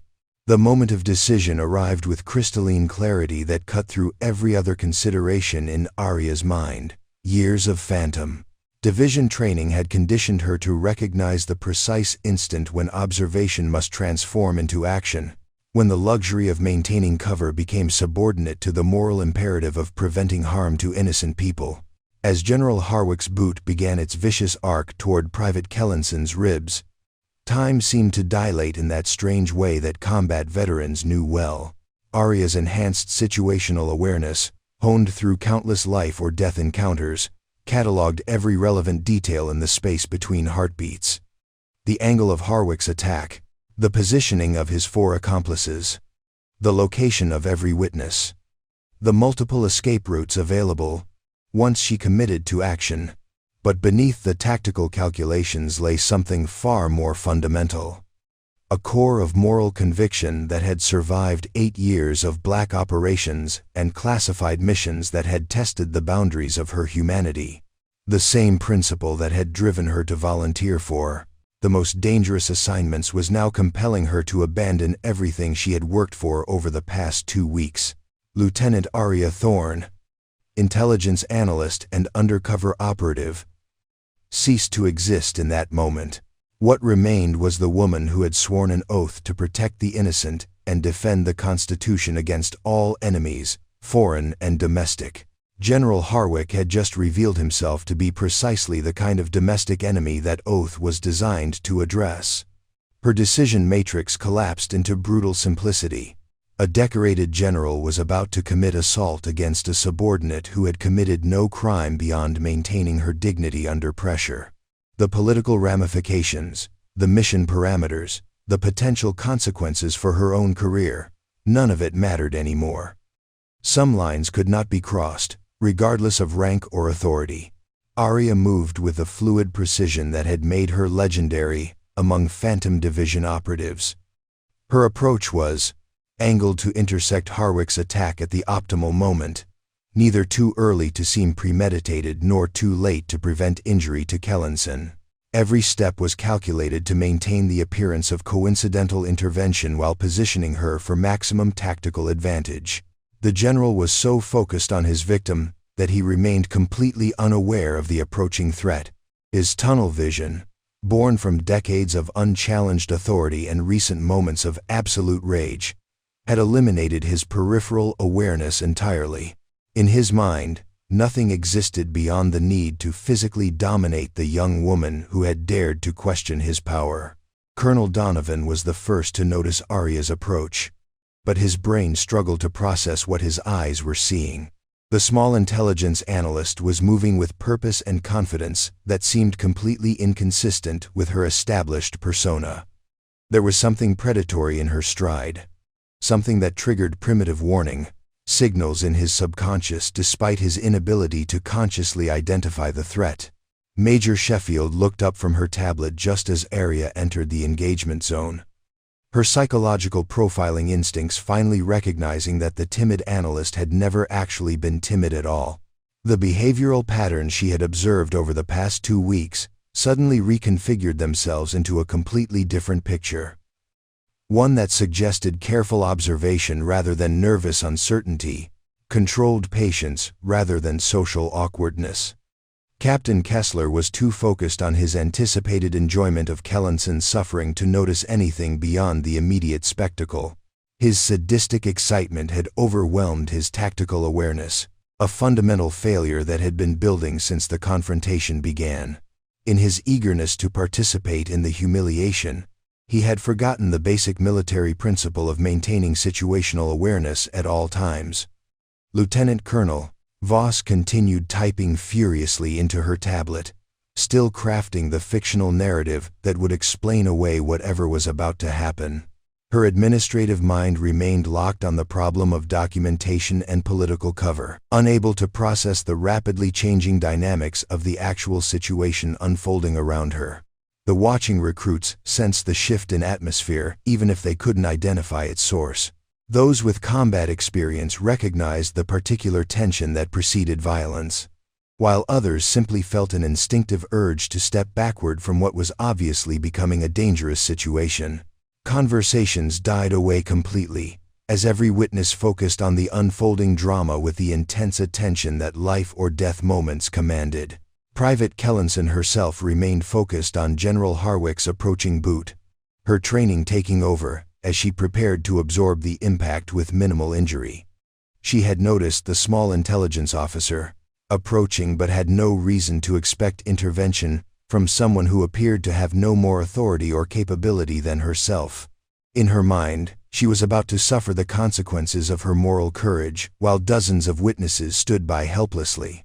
Aria's internal countdown reached 0 just as Harwick's foot achieved maximum velocity toward its target. Her hand shot out with surgical precision, intercepting the general's ankle at exactly the right moment to redirect his momentum while throwing him completely off balance. The technique was so smooth and perfectly timed that casual observers might have mistaken it for an accidental collision. But there was nothing accidental about what followed. As Harwick stumbled forward, his brain struggling to process how his certain attack had somehow gone wrong, Aria flowed into a series of movements that belonged in special operations training videos rather than on a routine military base. Her foot swept behind his supporting leg while her shoulder drove into his midsection, using his own weight and momentum to send him tumbling to the ground with bone-jarring impact. The general hit the dirt with a sound like a sack of grain being dropped from height, his breath exploding from his lungs as his back struck the packed earth of the training yard. For several seconds, he lay motionless, except for the desperate gasping of a man whose diaphragm had been temporarily paralyzed by the force of impact. The silence that followed was profound and absolute. 24 witnesses stood frozen in shock as they processed what they had just seen. The most powerful and feared authority figure on the base, a decorated war hero who had intimidated seasoned veterans into submission, was lying on the ground struggling to breathe, while a small intelligence analyst stood over him with the casual confidence of someone who had just completed a routine task. Aria looked down at the gasping general with an expression of mild concern that would have seemed appropriate for someone who had accidentally knocked over a fellow officer. "Oh my goodness, General Harwick, are you all right? That looked like quite a fall." Her voice carried clearly across the training yard, reaching every witness with perfect clarity. The tone was exactly what one would expect from a helpful subordinate expressing genuine worry about a superior officer's well-being. But there was something underneath the surface, a hint of steel that suggested the fall hadn't been nearly as accidental as it appeared. Colonel Donovan's military instincts finally overcame his shock, and he moved toward Aria with obvious hostile intent. His massive frame and aggressive posture were designed to intimidate, and under normal circumstances, they would have been more than sufficient to cow a junior officer into submission. But as he approached, something in Aria's body language made him slow his advance, despite his conscious decision to assert dominance. "What the hell did you just do?" he demanded, his voice carrying the authority of 30 years in uniform. "You just assaulted a general officer. Are you completely insane?" Aria turned to face him with the same expression of mild confusion she had been cultivating for 2 weeks. "I'm sorry, Colonel, but I don't understand." The general appeared to be losing his balance during what looked like an aggressive movement toward Private Kellenson. "I simply tried to help steady him. Unfortunately, my attempt to assist resulted in him falling. Should I call for medical personnel?" The explanation was delivered with such apparent sincerity that several witnesses actually began to doubt their own perceptions of what had occurred. The sequence of events had happened so quickly that it was difficult to determine exactly what had been intentional and what had been accidental. Only those with advanced combat training recognized the precise timing and technique that had been required to achieve such results. "Major," Sheffield stepped forward, her psychological training allowing her to recognize that they were dealing with something far more complex than a simple accident. "Lieutenant Thorne, isn't it? I think we need to have a detailed conversation about exactly what happened here." Aria nodded respectfully, maintaining her facade of cooperative uncertainty. "Of course, Major. I'm as confused as anyone about how this situation developed." One moment the general was conducting what appeared to be a disciplinary discussion with Private Kellenson, and the next moment he seemed to be falling. "I hope I didn't make things worse by trying to help." By this time, General Harwick had managed to regain enough breath to sit up, though his face was flushed and his breathing remained labored. The rage that had consumed him moments earlier was now mixed with confusion and something that might have been the first stirrings of genuine fear. His certainty about what had just happened was beginning to erode as he processed the impossible reality of having been put on the ground by someone he had previously dismissed as harmless. The general's eyes locked onto Aria's face, searching for some explanation of how a small intelligence analyst had managed to neutralize him so efficiently. What he saw there was the same mild concern and professional courtesy she had displayed since arriving at Fort Meridian. But underneath that familiar surface, something else was beginning to emerge. Something that made his blood run cold despite his inability to identify exactly what it was. For the first time in decades, General Thaddeus Harwick was beginning to suspect that he might have made a very serious mistake. The verbal chess match that followed was a masterclass in psychological warfare, with each participant maneuvering for advantage, while maintaining the fiction that they were simply conducting a routine incident investigation. The stakes had fundamentally shifted from the moment Aria had put General Harwick on the ground. But the full implications of that shift were still being processed by everyone involved. General Harwick struggled to his feet with obvious difficulty, his usually immaculate uniform now dusty and disheveled from his encounter with the training yard's packed earth. The physical discomfort was evident in his movements, but it paled in comparison to the psychological disorientation he was experiencing. For nearly 40 years, he had existed in a bubble of absolute authority, where his word was law and his physical presence commanded instant obedience. That bubble had just been shattered by someone he had never even bothered to notice. "Lieutenant Thorne," he said, his voice carefully controlled but carrying an undercurrent of something that might have been uncertainty. "I think there may have been some misunderstanding about what just occurred here." Aria maintained her expression of helpful concern while internally noting the subtle shift in the general's tone. The arrogant fury that had characterized his assault on Private Kellenson had been replaced by something more calculating and cautious. He was beginning to suspect that he was dealing with a situation beyond his usual parameters of control. "I certainly hope so, sir," she replied with apparent sincerity. "I would hate to think that I somehow contributed to your fall. My only intention was to prevent what appeared to be an impending accident." The phrasing was carefully chosen to plant seeds of doubt in the minds of witnesses while maintaining her cover story.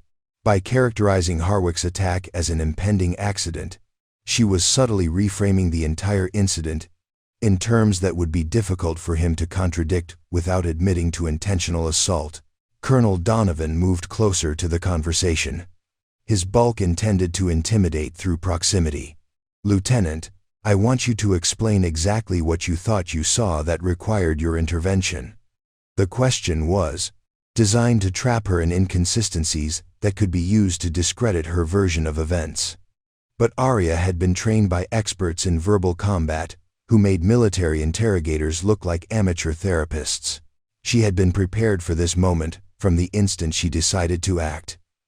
"Sir, I observed what appeared to be an increasingly heated discussion between General Harwick and Private Kellenson," she began, her tone remaining respectfully professional. The general's body language suggested significant agitation, and he appeared to be moving toward the private in what seemed like an unstable manner. Given his obvious emotional state and the potential for accidental contact, I felt it was my duty to attempt to defuse the situation. Major Sheffield stepped forward, her psychological training focused on identifying deception and manipulation. "Lieutenant, that's a very detailed observation of body language for someone who was supposedly just passing by. What exactly was your business in this area of the training complex?" It was a good question that revealed Sheffield's intelligence and training. A casual passerby wouldn't have had the time or motivation to conduct such detailed behavioral analysis unless they had been specifically watching the situation develop. Aria needed to provide an explanation that was both plausible and consistent with her cover identity. "Ma'am, I was en route to deliver updated intelligence briefing materials to the Tactical Training Office," she replied, reaching into her document case to produce a sealed folder that she had prepared for exactly this contingency. "The briefing was scheduled for 1,400 hours, and I was taking the most direct route across the training complex." The raised voices drew my attention, and as I observed the situation, I became concerned about the potential for an incident that might require documentation in my incident report. The response was perfect for her cover identity. Intelligence analysts were indeed responsible for documenting unusual events that might affect base security or operations. Her concern about potential incident reports would explain both her detailed observations and her decision to intervene. Captain Kessler, who had been silent throughout the exchange while processing the implications of what he had witnessed, finally found his voice.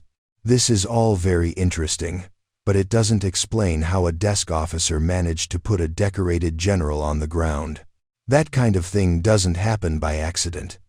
The observation cut to the heart of the matter in a way that was both perceptive and dangerous.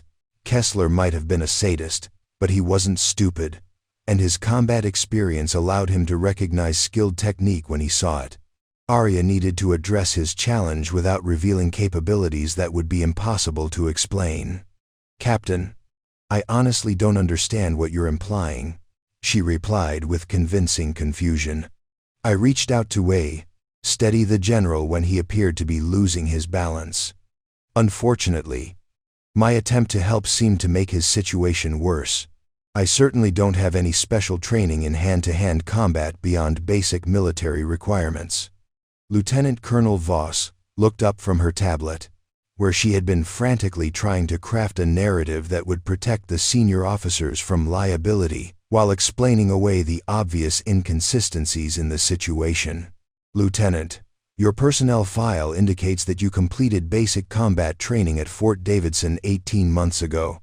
Is that the extent of your physical training?" The question was a fishing expedition designed to uncover hidden qualifications that might explain her apparent capabilities.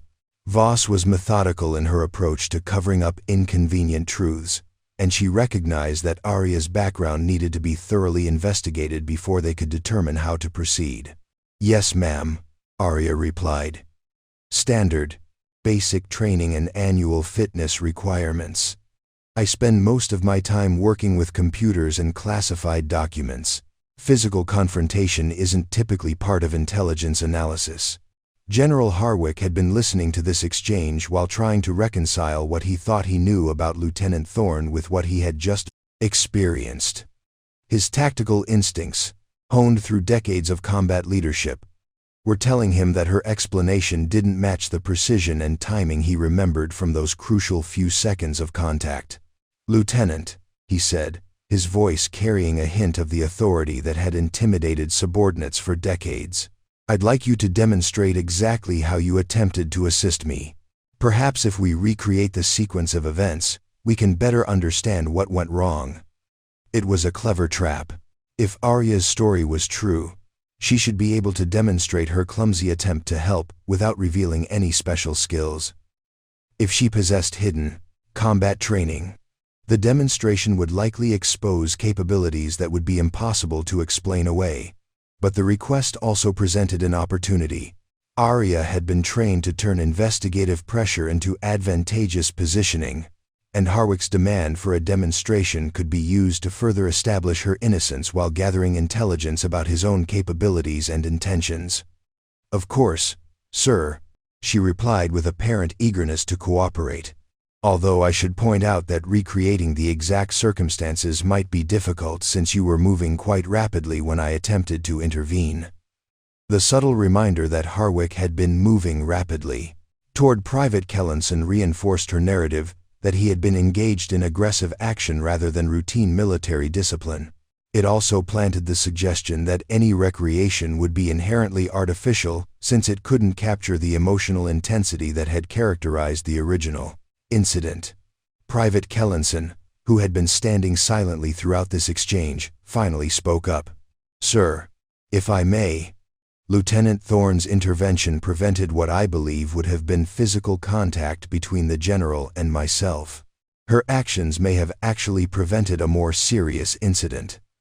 The statement was carefully worded to support Aria's version of events while avoiding any direct accusation against General Harwick. But its implications were clear to everyone present. Kellenson was confirming that the general had been moving toward her with apparent violent intent when Aria had intervened. The psychological dynamics in the group shifted subtly as participants began choosing sides in what was clearly becoming a more complex confrontation than anyone had initially anticipated. The watching recruits remained silent, but their body language suggested growing awareness that they were witnessing something significant, possibly historic. In the toxic culture of Fort Meridian, Major Sheffield recognized that the situation was spiraling beyond their ability to control through normal intimidation and manipulation. Her psychological assessment training told her that Lieutenant Thorne was operating from a position of confidence that seemed inconsistent with her apparent rank and position. Something fundamental was wrong with their assumptions about the small intelligence analyst. "I think," she said carefully, "that this situation requires a more thorough investigation than can be conducted in an open training area. Perhaps we should continue this discussion in a more appropriate setting, where we can examine all the relevant factors without an audience." The suggestion was both reasonable and ominous. Moving the confrontation to a controlled environment would give the senior officers numerous advantages while eliminating the protection that public witnesses provided. It would also allow them to use interrogation techniques that would be inappropriate in front of recruits. Aria recognized the tactical implications immediately, but she also understood that refusing the suggestion would appear suspicious and might escalate the situation beyond her ability to control. She needed to maintain her cover while maneuvering toward a position where the truth could emerge safely. "That seems very reasonable, Major," she replied. "I'm certainly willing to cooperate with any investigation that might help clarify what happened here. I do hope that Private Kellenson will also be included in any such discussion, since she was the intended recipient of the General's guidance when this incident occurred." The careful emphasis on Kellenson's inclusion was designed to ensure that the young recruit's testimony would be part of any official record. It also served notice that Aria wasn't going to allow the private to become a forgotten casualty in whatever political maneuvering was about to unfold. As the group began moving toward the base administration building, None of the senior officers suspected that they were walking directly into a trap that had been months in the making. They thought they were investigating an intelligence analyst who had accidentally interfered with legitimate military discipline. They had no idea they were about to face someone who had been specifically sent to destroy them. The tension escalated exponentially as the group moved toward Conference Room Alpha, the base's most secure meeting facility located in the heart of the administration complex. What had begun as damage control for a training yard incident was rapidly transforming into something far more dangerous and unpredictable. Each participant understood that the stakes had fundamentally changed, but none of them fully grasped just how dramatically the power dynamics were about to shift. General Harwick walked with forced composure, his military bearing intact despite the dirt stains on his uniform and the growing realization that he was dealing with variables beyond his usual control parameters.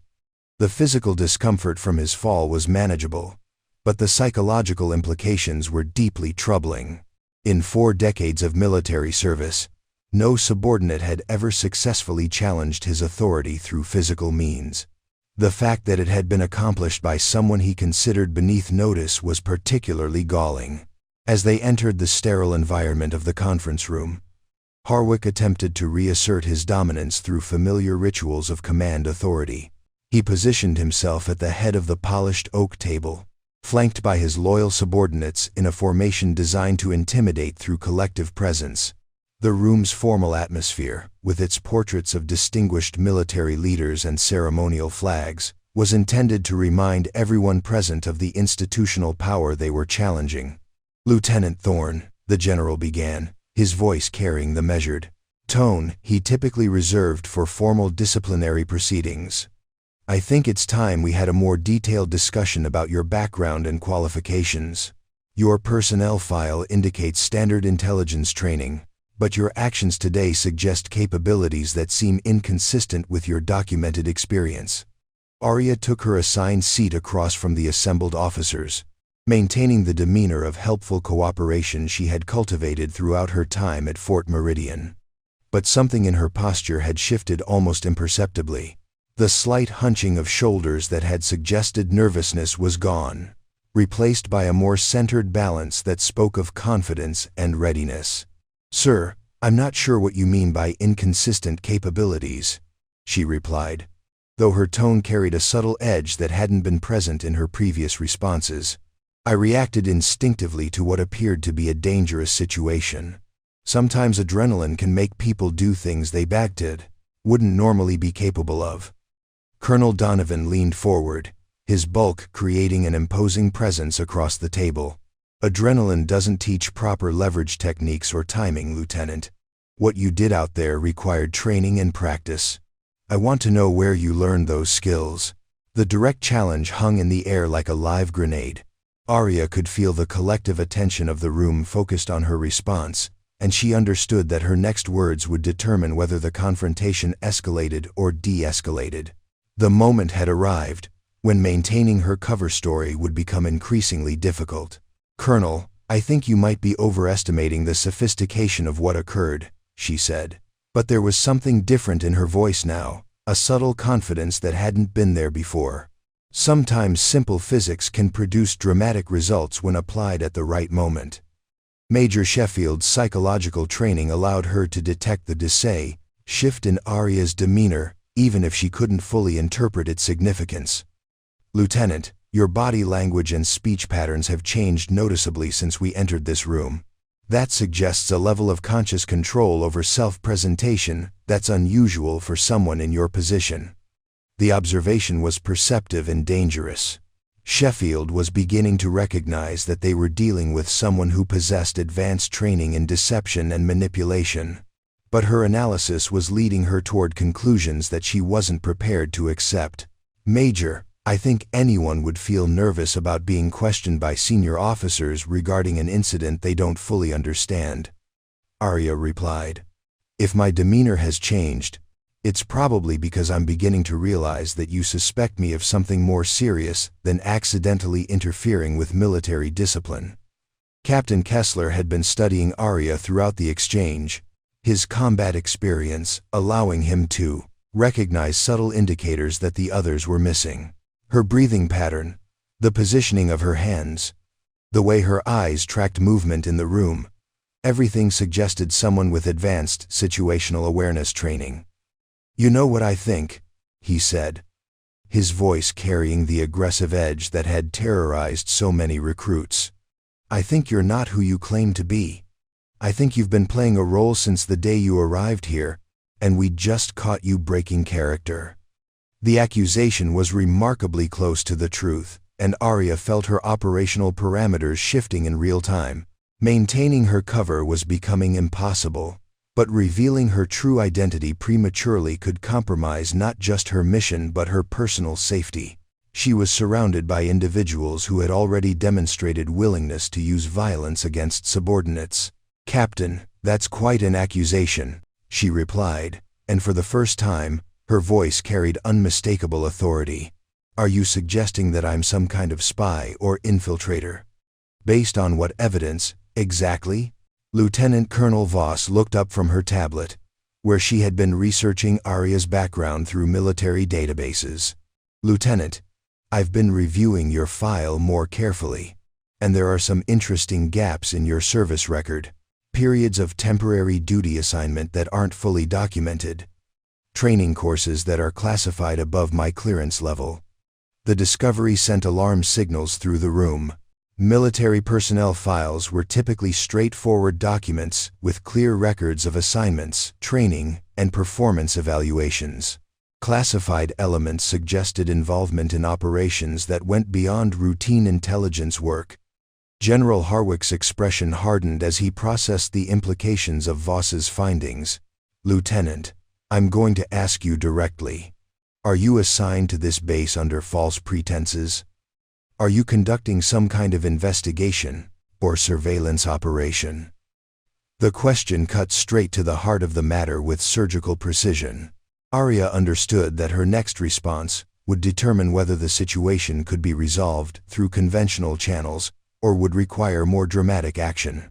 The weight of her Phantom Division training pressed against her consciousness, reminding her of the various ways she could neutralize the threats in the room if circumstances demanded it. "General," she said, her voice now carrying unmistakable steel beneath its professional courtesy, "I think the more relevant question is why you're so concerned about potential oversight or investigation. Most commanding officers would welcome external validation of their leadership methods." The deflection was masterful, turning the interrogation back on her questioners while avoiding a direct lie about her assignment. But it also represented a fundamental shift in the power dynamics of the conversation. She was no longer playing defense. Colonel Donovan's face flushed with anger at the implicit challenge to their authority. "You insubordinate little." He started to rise from his chair with obvious hostile intent, but something in Aria's eyes made him pause mid-motion. For just a moment, the mask of helpful cooperation slipped completely, and what lay beneath was something that made his combat-trained instincts scream warnings. He found himself looking at someone who evaluated him as a potential threat with the cold calculation of a professional predator. The realization hit him like a physical blow. He wasn't dealing with a nervous analyst anymore. "Colonel," Aria said softly, "I would strongly advise you to remain seated. This conversation is becoming quite productive, and I'd hate for any misunderstandings to interfere with our progress." The words were phrased as a suggestion, but the underlying message was unmistakably a threat. Everyone in the room recognized the shift, though none of them fully understood its implications. Major Sheffield's psychological training finally provided her with the framework to understand what she was observing. "You're not intelligence personnel at all, are you? You're special operations. That's why your file has classified sections. That's how you managed to neutralize the general so efficiently." The deduction was accurate enough to be dangerous, but still incomplete. Aria weighed her options carefully, understanding that the next few moments would determine whether her mission could be salvaged or whether she would need to implement more drastic measures to protect herself and complete her objectives. "Major, you're getting warmer," she said, a slight smile playing at the corners of her mouth. "But you're still not asking the right questions." Captain Kessler's hand moved instinctively toward his sidearm, but stopped when he noticed that Aria was tracking his movement with predatory focus. "What's the right question?" he asked, his voice tight, with sudden apprehension. Aria's smile widened, and for the first time since arriving at Fort Meridian, she allowed her true nature to show through completely. "The right question, Captain, is not what I am. The right question is why I'm here." The silence that followed was pregnant with implications that none of them wanted to consider. But as they looked into her eyes and saw something that belonged in classified briefings rather than routine military assignments, they began to understand that their investigation had just uncovered something far more dangerous than an insubordinate analyst. They were about to learn that predators weren't the only dangerous things that hunted in the shadows of military installations. The reversal came with the devastating precision that had made Aria Thorne legendary within the most classified circles of military intelligence. In the space of 3 heartbeats, she transformed from cornered analyst to apex predator, revealing capabilities that existed so far beyond normal military training that her interrogators' minds struggled to process what they were witnessing. "My name is Lieutenant Aria Thorne," she began, her voice now carrying the quiet authority of someone accustomed to life or death command decisions. "But my rank is considerably higher than what appears on the personnel files you've been examining.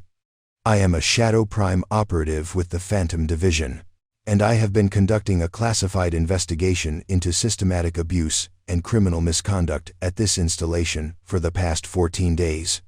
The words hit the room like concussion grenades, leaving the assembled officers reeling as they tried to reconcile this revelation with everything they thought they knew about their situation. Phantom Division was a name that existed only in whispered rumors among the highest levels of military command. A ghost organization that handled threats too sensitive for conventional special operations. Colonel Donovan's hand froze halfway to his sidearm as the implications crashed over him. If she was telling the truth, they weren't dealing with an insubordinate analyst. They were facing someone with authorization to eliminate threats to national security using any means necessary. His combat experience told him that drawing a weapon would likely result in his death before he could clear leather. "That's impossible," General Harwick said, but his voice lacked conviction. The tactical precision she had displayed in neutralizing his attack suddenly made terrifying sense when viewed through the lens of elite special operations training. Phantom Division operations require presidential authorization. No one would authorize covert surveillance of a training installation. Aria reached into her document case with movements so controlled and deliberate that every eye in the room tracked her hand. What she withdrew wasn't another fabricated intelligence report.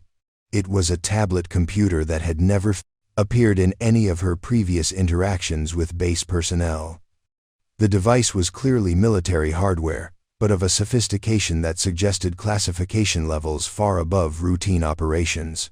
Authorization came directly from the Secretary of Defense, following a pattern of reports indicating systematic abuse that was producing damaged soldiers instead of elite warriors, she said, activating the device with biometric scanners that confirmed her identity through multiple layers of security.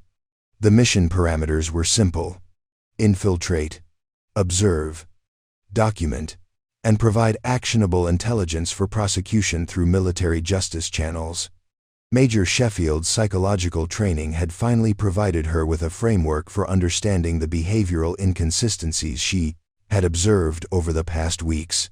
The nervous analyst persona had been perfect cover for someone conducting surveillance operations, unremarkable enough to be ignored while providing access to virtually every area of the base. "You've been recording us," she said, the words emerging as statement rather than question. "Everything we've done, every conversation we've had, it's all been documented." Aria's smile was predatory now, all pretense of subordinate courtesy abandoned. 14 days of comprehensive surveillance using equipment that your security protocols couldn't detect if I placed it directly in front of your eyes. Audio recordings of planning sessions where you discussed methods for breaking recruits. Video documentation of training accidents that were anything but accidental. Digital records of falsified reports and manipulated medical evaluations. Lieutenant Colonel Voss felt her carefully constructed system of administrative cover-ups collapsing in real time. If even half of what Thorne was claiming was true, the evidence would be sufficient for court-martial proceedings that could result in decades of military prison for everyone involved.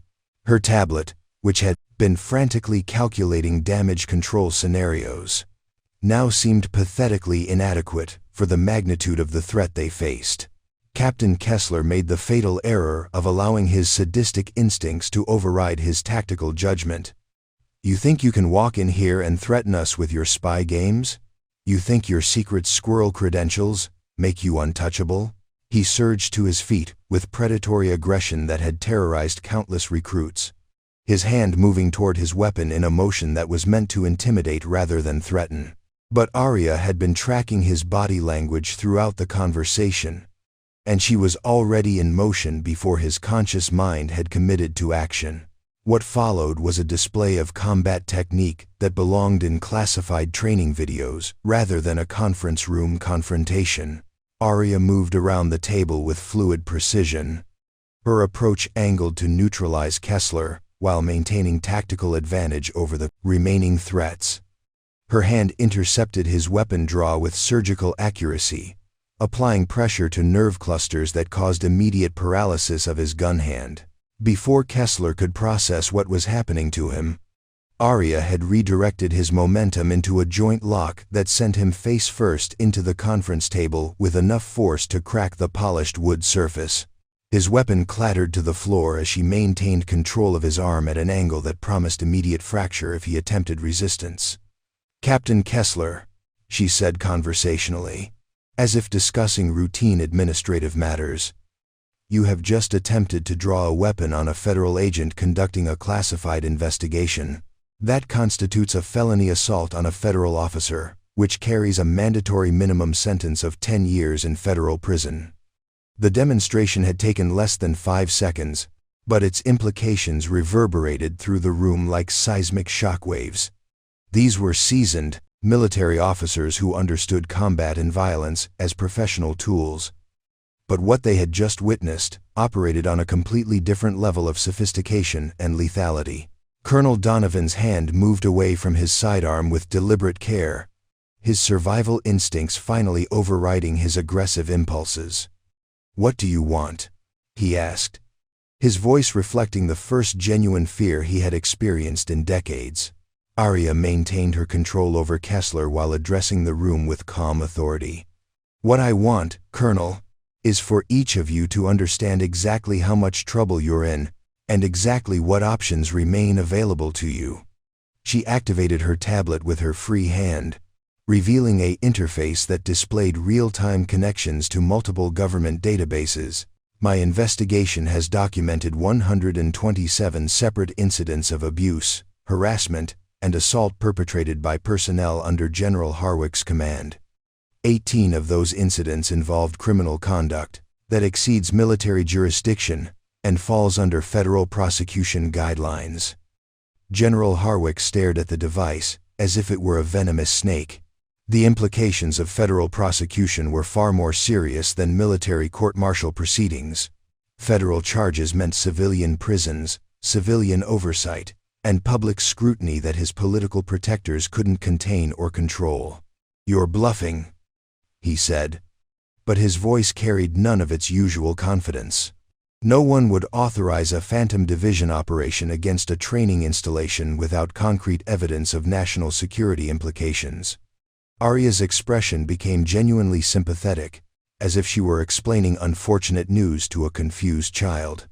"General, the systematic destruction of military personnel constitutes a direct threat to national defense readiness.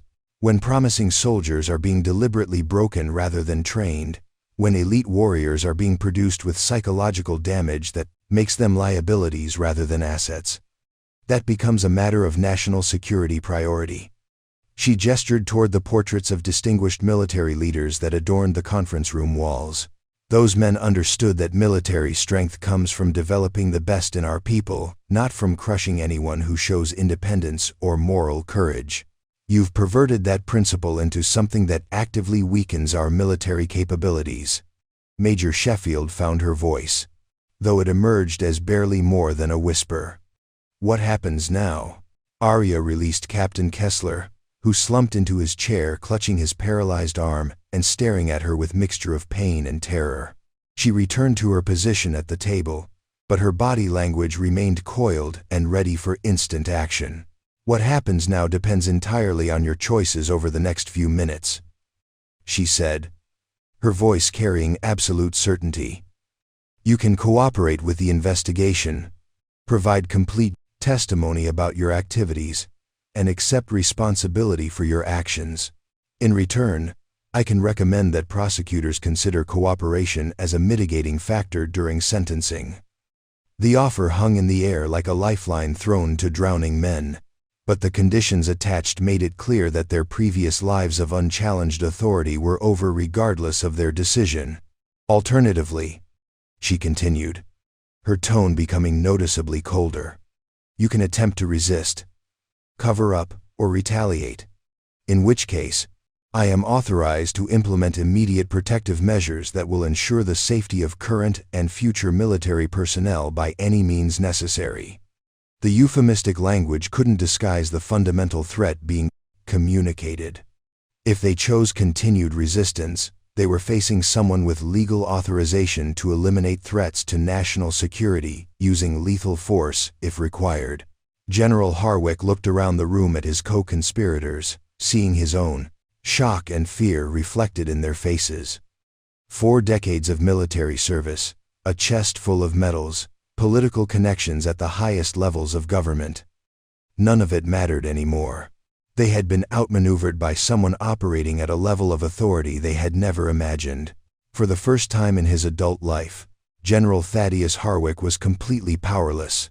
And the person holding that power was a woman he had dismissed as weak and worthless less than an hour earlier. The immediate consequences unfolded with the inexorable precision of a carefully orchestrated military operation. Within 30 minutes of Aria's revelation, the conference room had transformed into a command center for what would become the largest internal investigation in Fort Meridian's history. The tablet that had seemed like an innocuous piece of equipment now served as a direct communication link to the highest levels of military and civilian authority. General Harwick sat in stunned silence as he watched his career disintegrate in real time. The man who had terrorized subordinates for decades now found himself stripped of all authority, his access codes revoked, his communications monitored, and his movements restricted to base quarters under armed guard. The psychological impact was devastating. Everything he had built, every relationship he had cultivated, every political connection he had nurtured, was evaporating before his eyes. Colonel Donovan made the first decision to cooperate, his survival instincts finally overriding his loyalty to Harwick. "I want to make a full statement," he announced, his voice hoarse with defeat. "I want to tell you everything about how this system operated, who knew what, and when it started." Aria nodded approvingly while making notes on her tablet. "Colonel, that's a wise choice. Your cooperation will be noted in my report to the prosecution team. However, I need you to understand that cooperation doesn't eliminate consequences, it simply influences their severity." Major Sheffield was the next to break, her psychological training allowing her to recognize that resistance was not just futile, but actively harmful to her long-term survival. "The documentation I've been maintaining, the falsified reports, the manipulated medical evaluations, the buried complaints. I can provide access to all of it." Her offer represented a treasure trove of evidence that would corroborate the electronic surveillance Aria had been conducting. The paper trail would provide prosecutors with documentary proof of systematic cover-ups that went far beyond individual acts of abuse. Captain Kessler remained defiant despite his obvious pain and the complete collapse of his position.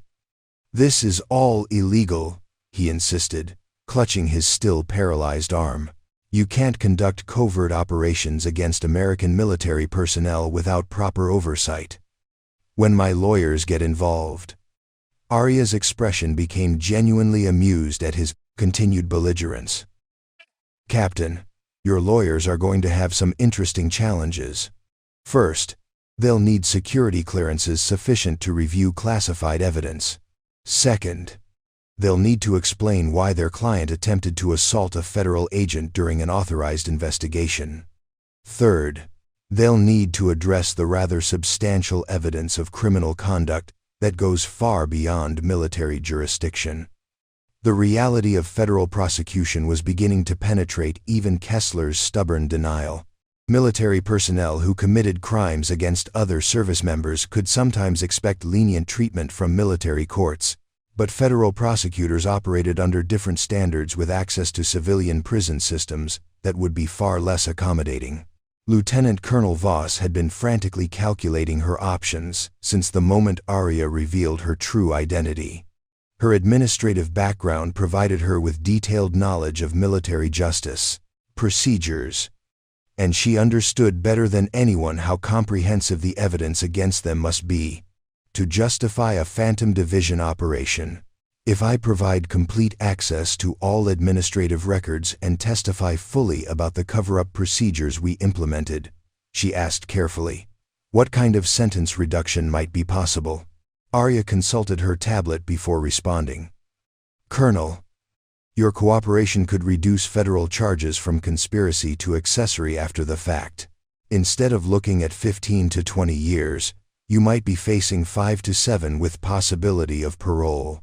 But that's contingent on complete and verifiable cooperation with no attempts at deception or obstruction." The negotiations continued for another hour as each officer attempted to salvage what remained of their futures through cooperation and plea bargaining. But even as they provided statements and access to evidence, the magnitude of their downfall was becoming clear. Careers that had spanned decades were ending in disgrace. Families would be destroyed by scandal and imprisonment. Legacies that had been carefully built through military service were being permanently tainted by association with systematic abuse.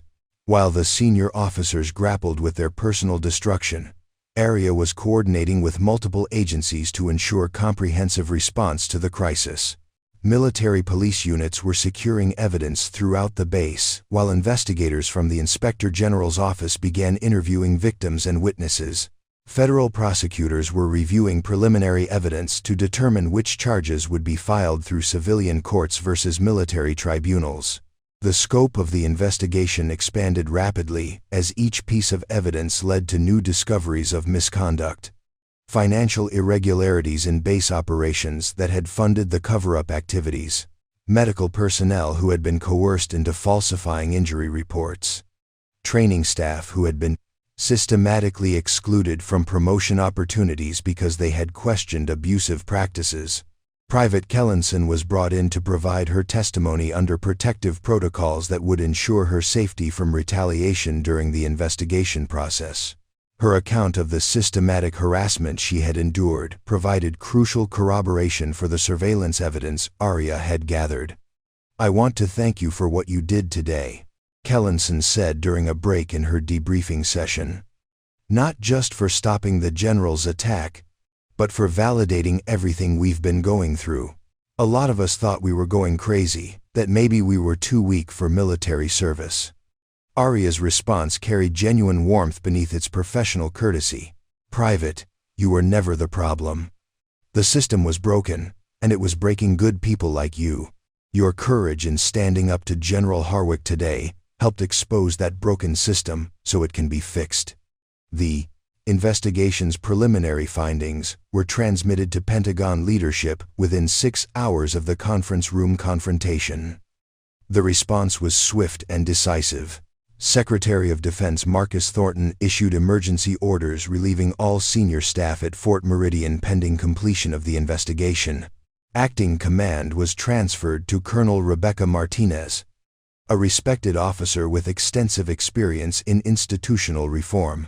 The media aspects of the scandal were carefully managed to avoid compromising ongoing legal proceedings while ensuring public accountability. Initial press releases focused on the military's commitment to maintaining the highest standards of conduct and protecting service members from abuse. More detailed information would be released as the investigation progressed and legal proceedings advanced. But perhaps the most significant immediate consequence was the impact on base morale and culture. Word of the investigation spread quickly through the Btch recruit population, creating a sense of vindication for those who had suffered under the abusive system and relief for those who had feared becoming its next targets. The recruits who had witnessed the confrontation in the training yard became local celebrities of sorts, with their accounts of watching a small intelligence analyst neutralize General Harwick spreading through the base like wildfire. The story grew in the telling, but the core message remained consistent. Abuse of power had finally met its match. Training operations were suspended for 48 hours, while new leadership assessed the extent of cultural damage and began implementing corrective measures. Counseling services were made available for personnel who had experienced trauma under the previous regime. New reporting procedures were established to ensure that future complaints would be investigated promptly and thoroughly. The financial costs of the scandal began mounting immediately. Legal fees for defending against federal charges would be enormous. Compensation for victims of abuse would likely reach into millions of dollars. The cost of retraining staff and rebuilding institutional culture would require significant budgetary allocations. But the human costs were far more substantial. Careers had been destroyed on both sides. The perpetrators facing imprisonment and disgrace, their victims dealing with psychological trauma that would require years to heal. Families throughout the military community were grappling with the revelation that an institution they trusted had been systematically harming the people it was supposed to protect. As evening fell over Fort Meridian, Aria completed her initial reports while preparing for the intensive investigation phase that would follow. Her cover was blown, but her mission had succeeded beyond all expectations. The systematic abuse that had poisoned the base's culture was being exposed and eliminated with surgical precision. General Harwick spent his first night in decades without command authority, confined to quarters under guard while contemplating the complete destruction of everything he had worked to build. The man who had terrorized subordinates for years was now facing the prospect of spending his remaining years in federal prison. The immediate battle was over, but the war for the soul of Fort Meridian was just beginning. 6 months after the confrontation that brought down Fort Meridian's corrupt leadership, the transformation of the installation was nothing short of revolutionary. What had once been a factory for producing broken soldiers had been rebuilt from the ground up as a model for ethical military training that was being studied and replicated across the entire defense establishment. Colonel Rebecca Martinez had proven to be exactly the kind of leader the base needed for its rehabilitation. Her first priority had been establishing a culture of psychological safety where recruits could report problems without fear of retaliation. Anonymous reporting systems were implemented alongside mandatory training for all personnel on recognizing and preventing abuse. Regular external audits ensured that the toxic patterns of the past could never again take root. The physical changes to the base were immediately visible to any observer. The atmosphere that had once been heavy with fear and intimidation was now characterized by focused professionalism and genuine camaraderie. Recruits walked with confidence rather than the hunched shoulders of people expecting attack. Conversations between ranks were respectful, but not fearful. Training exercises were demanding but fair, designed to build capability rather than break spirits. Private Zara Kellenson had not only completed her training, but had graduated as the distinguished honor graduate of her class.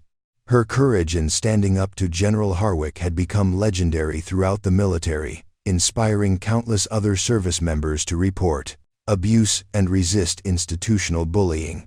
She had been selected for advanced leadership training and was being fast-tracked for promotion based on her demonstrated moral courage and tactical competence. The old system taught us that strength meant the ability to inflict suffering on others. Kellenson explained to a group of new recruits during an orientation session. The new system teaches us that real strength comes from protecting those who need protection and standing up for what's right, even when it's difficult. Her words carried special weight because everyone knew her story. The young woman who had faced down a decorated general rather than compromise her principles had become a symbol of the military values that Fort Meridian was now working to embody. The legal consequences for the former leadership had been severe and comprehensive. General Harwick had been sentenced to 15 years in federal prison after being convicted on multiple counts of assault, conspiracy, and violation of civil rights under color of authority. The man who had once commanded respect through fear was now serving time in a minimum security facility where his former rank meant nothing and his safety depended on keeping a low profile. Colonel Donovan's cooperation with investigators had reduced his sentence to 8 years, but his military career was over and his pension had been forfeited as part of his plea agreement. He spent his time in prison working in the facility's library, trying to make sense of how he had allowed loyalty to corrupt his moral judgment so completely. Major Sheffield received a 10-year sentence for her role in the psychological manipulation of recruits. Her expertise in behavioral analysis, which she had used to destroy careers, was now being applied in prison to help develop rehabilitation programs for other inmates. The irony was not lost on her that she was finally using her skills to heal rather than harm.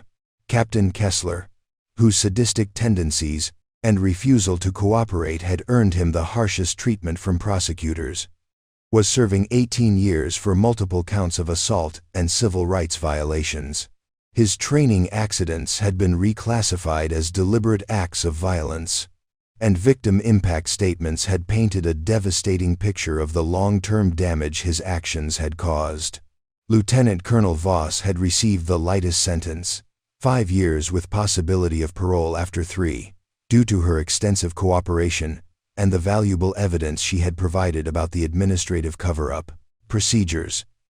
She was scheduled for release within 18 months and had already been accepted into a program that would allow her to use her administrative skills in support of veterans organizations. But the most significant long-term impact of the Fort Meridian investigation extended far beyond the fate of its corrupt leadership. The scandal had triggered a comprehensive review of military training protocols across all service branches. New oversight mechanisms had been implemented to ensure that abuse could be detected and stopped before it became systematic. Anonymous reporting systems were now standard at every military installation. The Phantom Division's role in exposing the corruption had led to expanded authority for covert investigations of institutional misconduct. Similar operations were now being conducted at installations where patterns of abuse had been reported, ensuring that Fort Meridian's experience would not be repeated elsewhere. Aria Thorne had been promoted to Director of Internal Security Operations, a newly created position that gave her authority to investigate and eliminate corruption throughout the military establishment.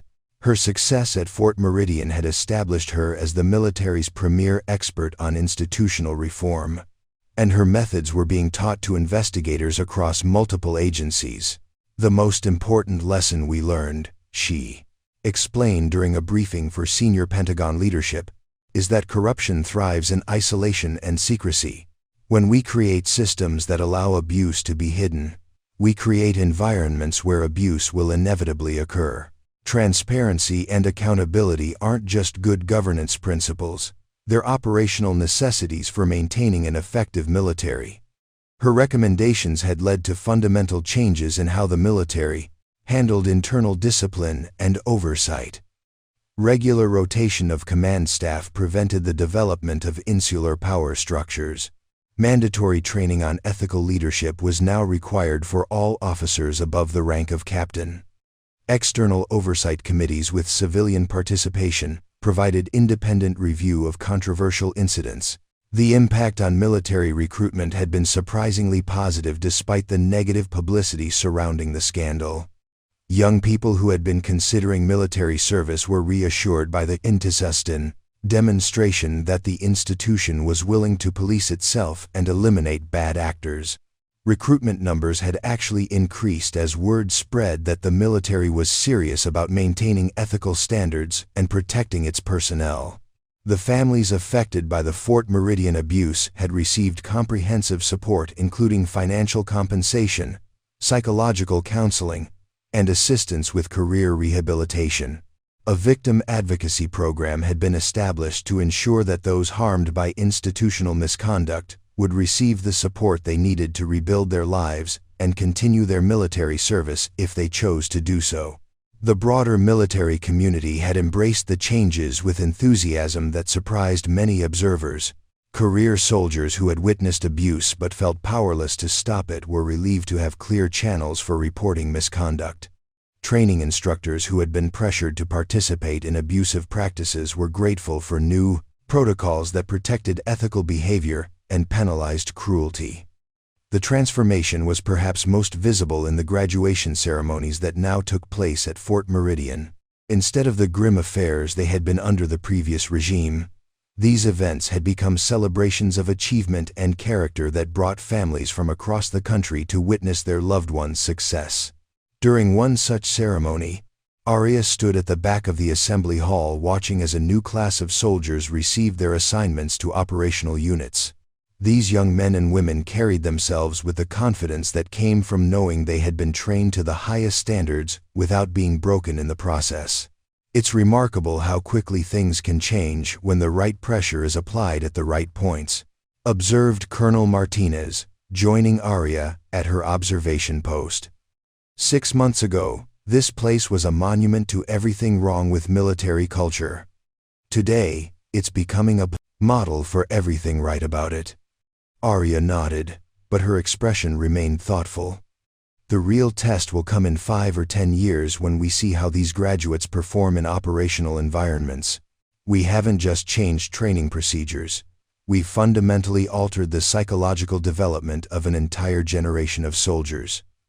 The conversation was interrupted by the approach of Private Kellenson, now wearing the chevrons of a sergeant and preparing for her next assignment to an elite reconnaissance unit. Her transformation from victim to leader embodied everything that Fort Meridian's reform had accomplished.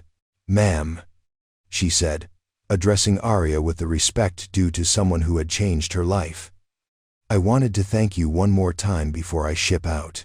Not just for what you did that day in the training yard, but for showing all of us that the system can work when good people are willing to fight for what's right."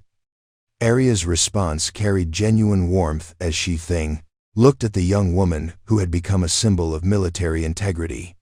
"Sergeant, you were fighting for what was right long before I arrived here. All I did was make sure that fight didn't go unnoticed by the people who had the power to support you." As the ceremony concluded and families gathered to congratulate their soldiers, Aria reflected on the broader implications of what had been accomplished at Fort Meridian.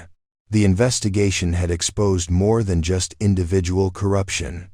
It had revealed systemic weaknesses in military culture that required ongoing vigilance to prevent.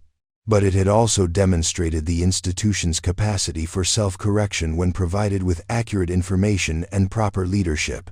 The same organization that had allowed abuse to flourish had also produced the mechanisms for detecting, investigating, and eliminating that abuse once it was properly identified. The work was far from finished. Other installations were still being investigated. Other corrupt leaders were still being identified and removed. Other victims were still receiving the support they needed to heal from institutional betrayal. But Fort Meridian had proved that transformation was possible, that military culture could be reformed without compromising operational effectiveness. Most importantly, it had established the principle that no one, regardless of rank, experience, or political connections, was above accountability when it came to protecting the people who had volunteered to serve their country. The message had resonated throughout the military community. Abuse would be detected, investigated, and punished with the full force of military and civilian justice. As Aria prepared for her next assignment, investigating reports of misconduct at a naval training facility on the West Coast, She carried with her the lessons learned during those crucial weeks at Fort Meridian. Sometimes the most important battles weren't fought against foreign enemies, but against the institutional corruption that could destroy an organization from within. And sometimes, all it took to win those battles was someone willing to stand up at the right moment and remind everyone what they had sworn to protect. The work of justice never ended, but neither did the capacity of good people to rise to its demands when the moment required it. Up next, you've got 2 more standout stories right on your screen. If this one hit the mark, you won't want to pass these up. Just click and check them out,